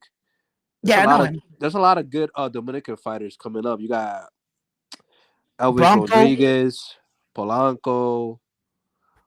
Uh, I think honestly, I wanted to see that Elvis Rodriguez versus Subriel Matias fight. Man, he was talking a lot of smack. Elvis Rodriguez. Yeah, Elvis Rodriguez from my gym out here. I see Elvis Rodriguez and his dad out here. Oh really? And yeah, I was talking to he was Rivera there. Rivera, he went out to Santo Domingo, right? Michel Rivera. Yep. Michel Rivera, yeah, he went out to Santo Domingo. His father was still out here for a little while. I guess he kicked it back out there, and they've been talking about a couple of fights. Now that fight between him and Subriel, I had actually had his father come on my show. I had Subriel come on my show too. We talked about it. Yeah, I saw Um, it. yeah. So like that fight right there has a little story too behind it, right? Now I like the Teo fight even better than that one, of course, right? If you ask me, Yeah, which fight I would, we can't look back now. So yeah, because our fighter is 32 years old. You know what I'm saying? yeah, they're trying And to push Matias is it. not getting any younger. How many more title opportunities could he pass up? Or, right? So you got to take him when you get him, right? You Exactly. can't shy away now. So when Teo made the offer, I expected him to be the warrior that he is and to step up and to take that fight. So yeah. But I would have liked it, that fight against Rivera. Yeah, I would have welcomed that. La salsa. He was talking mad shit about Yeah. Subriel, and they But were none of going these back and fighters, forth. I don't think none of these fighters at 140 has took a real punch. I mean, not a real punch, but like power from a power puncher like Subriel. You know what I mean? Like when you're in that fight, would they like Leo Paro had to dig deep to beat Subriel in decision. You know what I mean? Yeah. That seventh round was tough for him. But it's not easy. It's not an easy fight. Yeah, Subriel really had Liam Paro in Puerto Rico in a lot of trouble in the seventh round. I saw that Liam Paro was doing a lot of soul searching in that corner. I really did. Yeah. Some people think that he was gonna quit, and but you could see he was really like, trying to like, He had a sacrifice. yeah, to get himself into the fight and to stay there, and this is what I want to do with my life, type shit. Sometimes you got to go to dark places in these fights. And that was a real good, moment for him and stuff like that as a fighter. Richardson, he beat him. Richardson brought a belt back to America for us. We went up against Australia. We got that belt, and he brought it back home, and which is pretty good. But a lot of us still feel that was Subrier's belt, and that he needed to go after it. And we started counting the days and where did the IBF put him, number 6, and who does he have to fight, and how many fights is he gonna get before he gets back to the IBF, and blah blah blah. And then all of a sudden, out of nowhere, oh, enters Teofimo Lopez. I'll give you a shot at a belt, bro. I only fought one fight, and I'm back into a contention. You're damn right. You got to take that. Yeah. Thank you, Teo. You know what I'm saying? Let's do it. You know what I mean? Me and you. So yeah, let the best man win. Yeah, and let the best man win. And so I thank Teo for that. If he really goes through with it, from what I'm hearing, that fight is more signed and more put together than Terence Crawford and Canelo Alvarez anyway. I mean, there hasn't been, from what I'm hearing, any ink to pen in Terence Crawford and Saul's situation. I haven't heard anything like that. But I've already heard in the Teo side and Saul, I mean Teo and Subriel. Matias, that they're much further in negotiations. They've already said yes to a few things. I think Bob Arrow is not gonna make it into a pay-per-view fight. No, I don't. I don't think neither fighter can do that just yet. Sabir lost his belt. He has no belt. And Teofimo Lopez has never been a pay-per-view fighter. I don't think you're going to take both their names. I mean, you could take a chance at it. I've always said this about pay-per-view. If they stop being greedy and just put down the pay-per-view fights at $35.95, right? I think everybody in the world, it would eliminate piracy. Everybody can afford $35, right? And then you wouldn't have to worry about buffering or the 2-minute thing and then trying to steal it. And no, for $35, I could watch the original fight. You know what I mean? Instead of Tank Davis fight, $99, $98 pay-per-view. I think $100. $100. I think I'm better off saving that $100 on some pair of sneakers or something. Yo, I could just stream it for free. Right there, beep. You know what I mean? But if the Saudi prince keeps bringing these prices down, like that pay-per-view, I think for the Demetrius Bivol fight, it's going to be something like $20. That's a good price right there, $20. That's a fucking awesome price. So I'm like, people will be like, bro, I can afford $28. I don't have to, but $100 for just one fight on the card, just Tank Davis. The rest of the fight card is trash. Everything else is trash. Yeah. $100 just to watch you. Come on, man. Oh man, that's pretty funny. It's the truth, though. But at least the Saudi Prince is giving us a fight card where this is a fight, this is a fight, this is a fight. Like you looked at their fight cards, and it was like, look, the next fight was Big Baby Miller versus Andy the Destroyer Ruiz. Then the next fight from that, and then you had Andy Cruz on that fight card. You had Morale on that fight card. You know what I'm saying? That fight card was stacked. So and for Bivol, I bet to be of part 2. You have part 2. Yeah, it's another stacked fight card. It's Schofield. You have Shakur Stevenson and Schofield. You got everybody on that fight card. I forgot who else. You got Virgil Ortiz versus Israel Madrimov. That's gonna be a great fight. What happens if Virgil Ortiz knocks out Israel Madrimov? He will have an argument against Crawford. Bro, what would that be saying about Crawford's power then? Oh man. What would that be saying about? Now, remember, for years, Ortiz was criticized heavily for ducking Crawford at the lower weight division at 140. He was mandatory for over 2 years, never put in the paperwork. We've all heard the stories, right? He goes in there and dusts off Oh my God. Then that Canelo fight won't be looking that good. Now, would Yeah. it? Then you That shit got won't be business to do looking at that great. 154. And Oh, Virgil man. Ortiz can hit. He got He power. can. Yeah, Matias already sent Teo a message. Yeah, I saw that. I saw that, Hannah. I saw that he said, "Mira, te pero. I hope that everything goes good for you." He said the date and everything. So and you don't want to know want something. Is it me or does Subria Matias' face looks fatter and he looks stronger? He doesn't look as weight drained as he did in Mexico when he was out there training at 108 degrees Fahrenheit, because where he was at in Mexico with Panda, they were out there where the desert, the air was dry.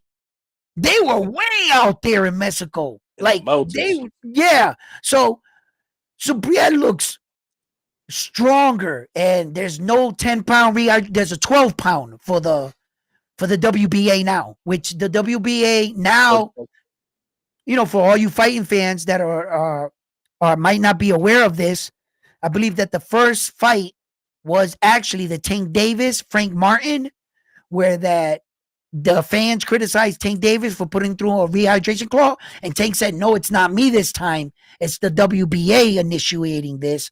In which now I'm hearing they have a 12-pound rehydration clause, not a 10, but a 12 for the WBA. And for this So fight, Subreo and Teofimo, it'll be for the WBO. So yeah, Subreo will be able to rehydrate bigger than he was at IBF. you're right.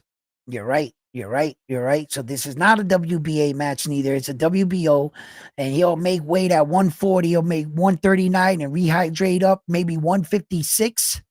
Fight night 158, somewhere around there. 18 pounds is a lot of fucking weight. Maybe not. Maybe he might be a little less. Maybe 153, 152. I don't know. Some of these guys are funny. Some of these guys pack on a lot. So I watched one guy, right? And I think he could pack on the most weight and he doesn't. Then the guy that I don't think that could pack on the most weight, he packs on more. So it's cutting weight is an art. It Yeah. really is. Look at And Haiti. yeah, there's not two fighters that can do it. They can do it similar the same. Yeah, I'm pretty sure. I'm Because, not gonna say for that. example, a recent fight, Oscar Valdez versus Emmett Navarrete.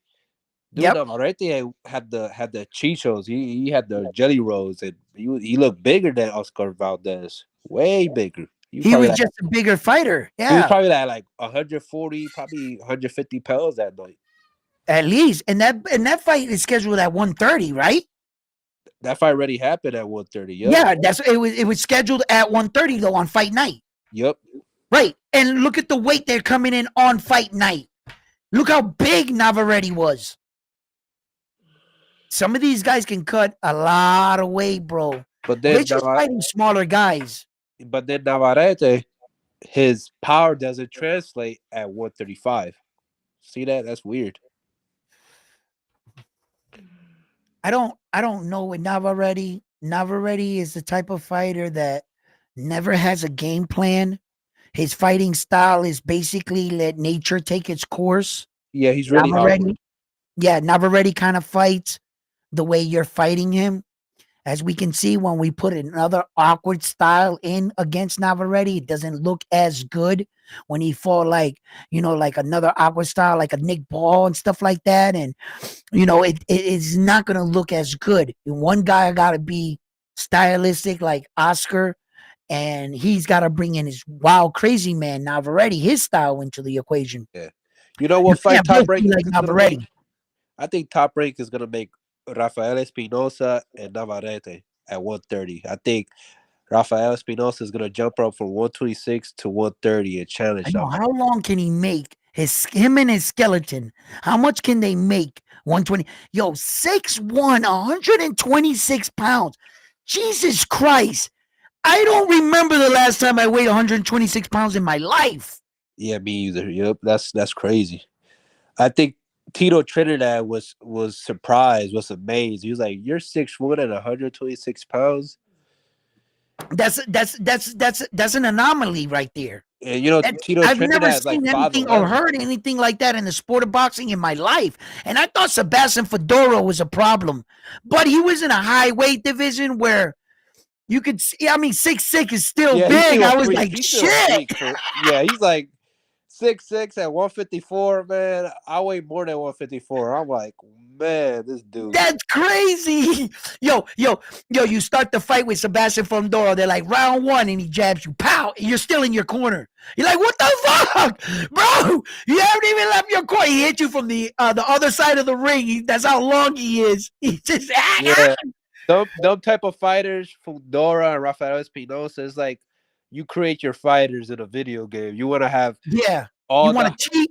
maximum height, maximum reach. Like, man, dude, some video game shit right there. That's gotta be. I mean, 126. How do you get your 6'1" frame? You should be dying at 126. It's just. You know, he looks strong at 126. And then he looks strong, right? Oh my god. This dude is No, he can a freak easily go up to nation. 130. He can. That's Yeah, a man easily. that can go shit And for I his favor height. him to beat Navarrete. I gotta beat him Navarrete You personally. do? Yeah. Yeah.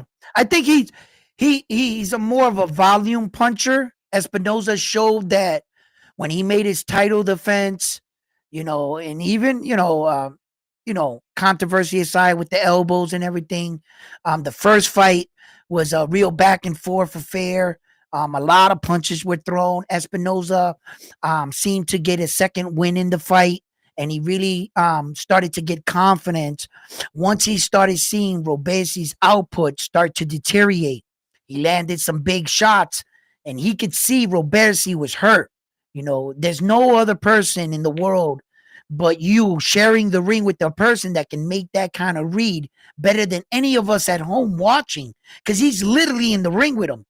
And he knew he hit Robesi with some big shots, Yeah, and and Robesi started to fade. people don't understand that Robesi, you know, I thought Robesi was countering Espinosa really good, but fighting in the back foot, having a big tall dude in front of you, it's just draining. It's just draining, you know? Like that pressure all night, all night, all night. It's draining for real. that Roman the Matias and Teo press conference is going to be wild. Bam Bam says. And then Raymond. Raymond. Okay. Because you're responding to him, another person. Okay. Bam, facts, boom, boom, boom.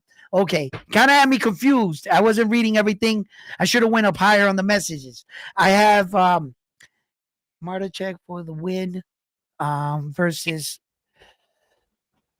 Ortiz there. Lost his last fight, in my opinion. Okay.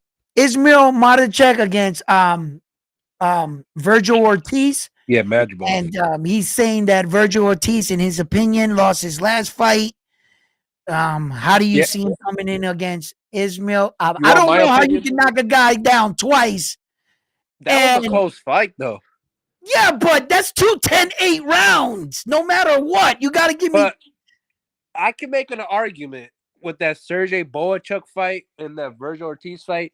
When Boachuk knocked down Ortiz, he still didn't like dominate that. I know it was a 10-8 round, but Ortiz got up and he was going forward and forward and forward and hitting him. Like it Okay. was a close fight.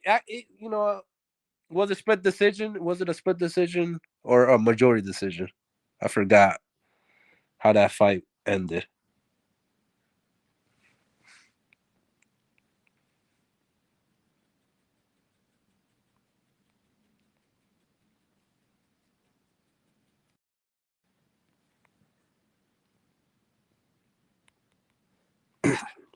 Probably frozen. I don't know.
Yo, you guys still there? Oh man, my internet cord in the back of my thing my laptop popped off, and I guess during screaming, and it like kept it for a while, and then it just completely kicked off. So now I don't know if I lost you guys. I'm sorry. Carlos, thank you for joining the live stream and everything. I got you guys back on. I can see it. I end up locking back on. Yeah, I'm sitting here talking, having a great time, and my feet are under the table, and I'm just like playing with the wires and with my foot. And I guess at some point I knocked off the cord in the back of my laptop. It disconnected me. So I apologize for that, Carlos. If you're still there, thank you for tuning in and hopping on and sharing with us. Drop the link. Bam Bam, stop it, Bam Bam. You want to hop on too? Come on, Bam. We can keep it going. I don't know if you said that previous or whatever, but always for you, Bam. Armando, thank you. Yo, Carlos. Yeah, yo, you were the best, bro. Anytime. Come on. I dropped a new link. Anybody else want to come back on? Yeah. Sorry for the hiccup there. End up knocking out the thing. And I wasn't quite sure if it was gonna let me back in on this channel. I was like playing around with it. I went back to YouTube and it was like, nah, it had me like up, but my screen was blank. It was still going live. I was like, oh shit, maybe I can hop back on. So I did so. Yeah, guys. Let me read some of y'all messages and everything going up and stuff and see what you guys are saying. If Matias beats Teo, he should go up and fight for Rio if he still has a championship. I don't see Rio beating any of the champions at 140. Amando. Okay, Mexican boxing says number one. He says if Matias, wait, no, that's his message. Rodriguez, who said that he sparred both. Yeah.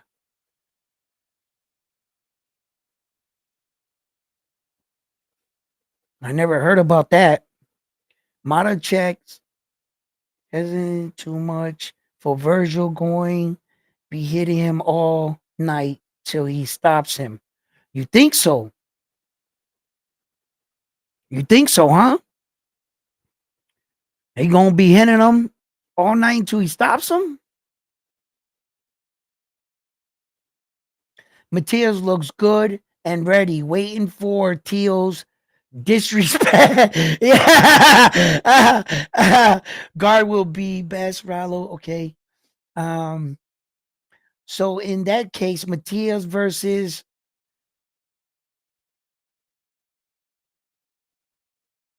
Naoya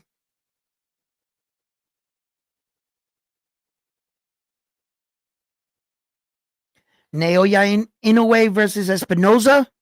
Tough fight. Tough. I don't care what anybody says. Naoya Inoue is my dude. I love me some Naoya Inoue. But Espinoza, that height reach, that's got to be a puzzle.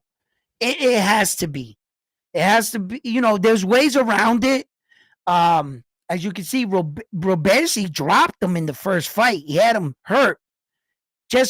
I think Robersi threw too many punches and he was missing too much, and he might have drained himself out. Espinoza came on strong in the next round. Robersi was trying to catch his breath in the fight. Robersi in the first fight, all he needed was a few seconds to kind of like charge up that energy bar, and Espinoza wasn't giving him the time to charge it up. So, Espinoza knew enough not to let Robersi take a round off and to stand in front of him and watch him. Some fighters, they notice that the fighter's taking a round off and they start to take the round off with him rather than applying a lot of pressure to him and not letting him breathe and catch his breath. That's what Espinoza did really well when Robersi shot his load, so to speak. once he had him hurt. But that puzzle between Naoya Inoue and Espinoza, that's got to be a tough fight for any. Now I've seen Naoya Inoue fight against tall fighters. He fought against McDonald. He fought against Yo Boy. He fought against Payano in the World Series of Boxing. Much taller fighters than Naoya Inoue.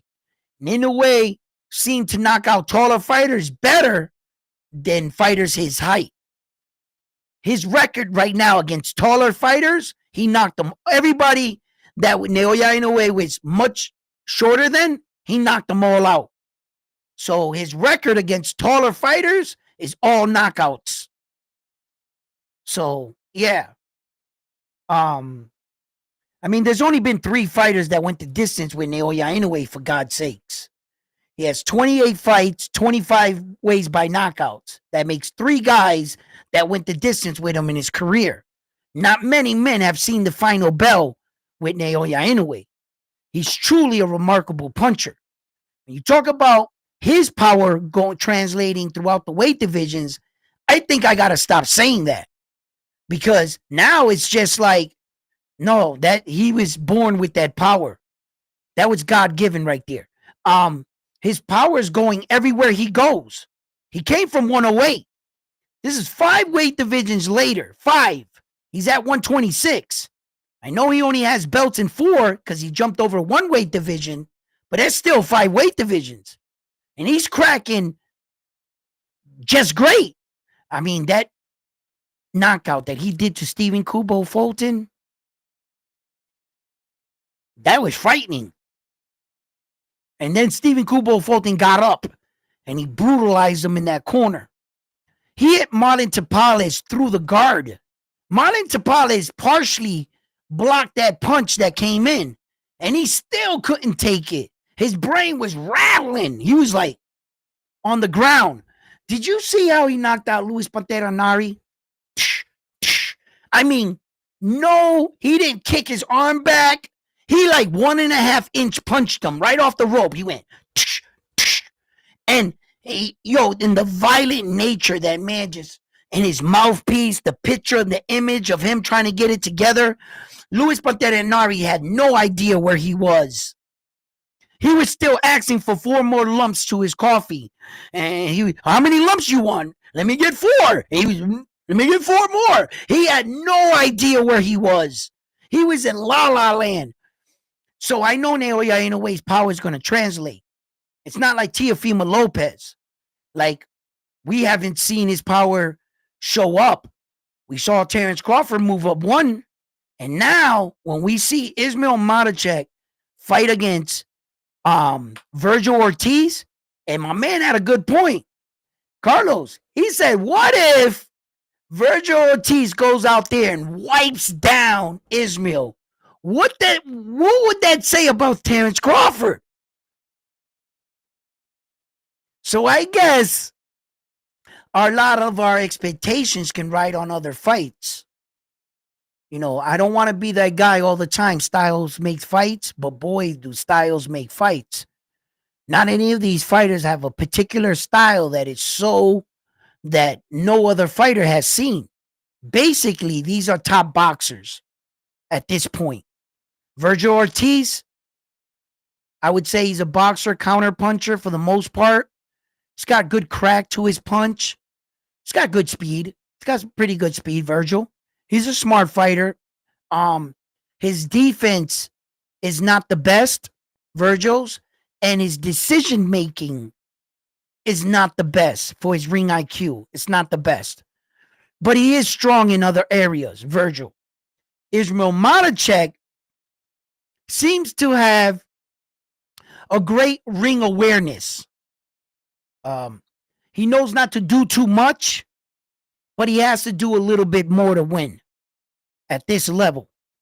So Ismail is coming off of a loss and losing his belt. By beating Virgil, it would send a very strong message throughout the division. And it would show, no, he was that guy. Terence was just the better fighter on that night. And it would really give Terence Crawford's argument a lot of validation if Ismail stops Virgil. So for both fights, for both sides, I think that Terence Crawford is going to get the criticism out of their fight.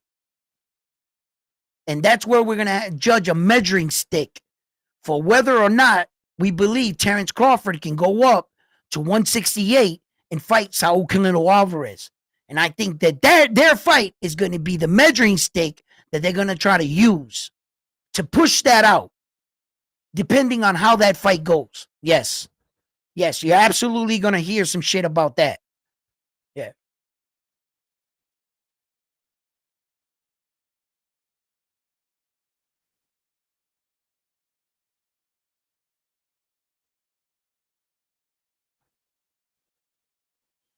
All right, Carlos. Peace, Carlos. Listen, guys, we've been up here just chatting it up. I obviously got to get something to eat. Armando, Bam, Carlos, and I mean it, everyone in the building today really showing up here at Round One Sports Talk and asking those hard boxing questions, asking real boxing questions on this channel right here. And as you can see, we have real boxing topics. You know, you're always welcome to join us in the live chat or when I drop the link. You know, I make a safe platform here where we can talk boxing as boxing fans. And you can come on and share what you believe of your favorite fighter and not be scrutinized or criticized for having your views or opinions. We may not all agree on our views or opinions, but on a boxing channel, we should hear everyone's opinion out. And I think that everyone has something to say about our sport. Thank you for participating today on our live stream. Thank you for coming in, checking here at Round One Sports Talk. Please, it'll mean a lot to me if you hit that like button for me. Subscribe to the channel, share the videos, comment on the videos. Let me know what you want to talk about in the upcoming fights that we have at the beginning of the big 2025 year. This year right here for boxing. This year right here. This year right here. Yo, listen. Boxing's going to be good to us. And it has been good to us since 2023. You have to admit.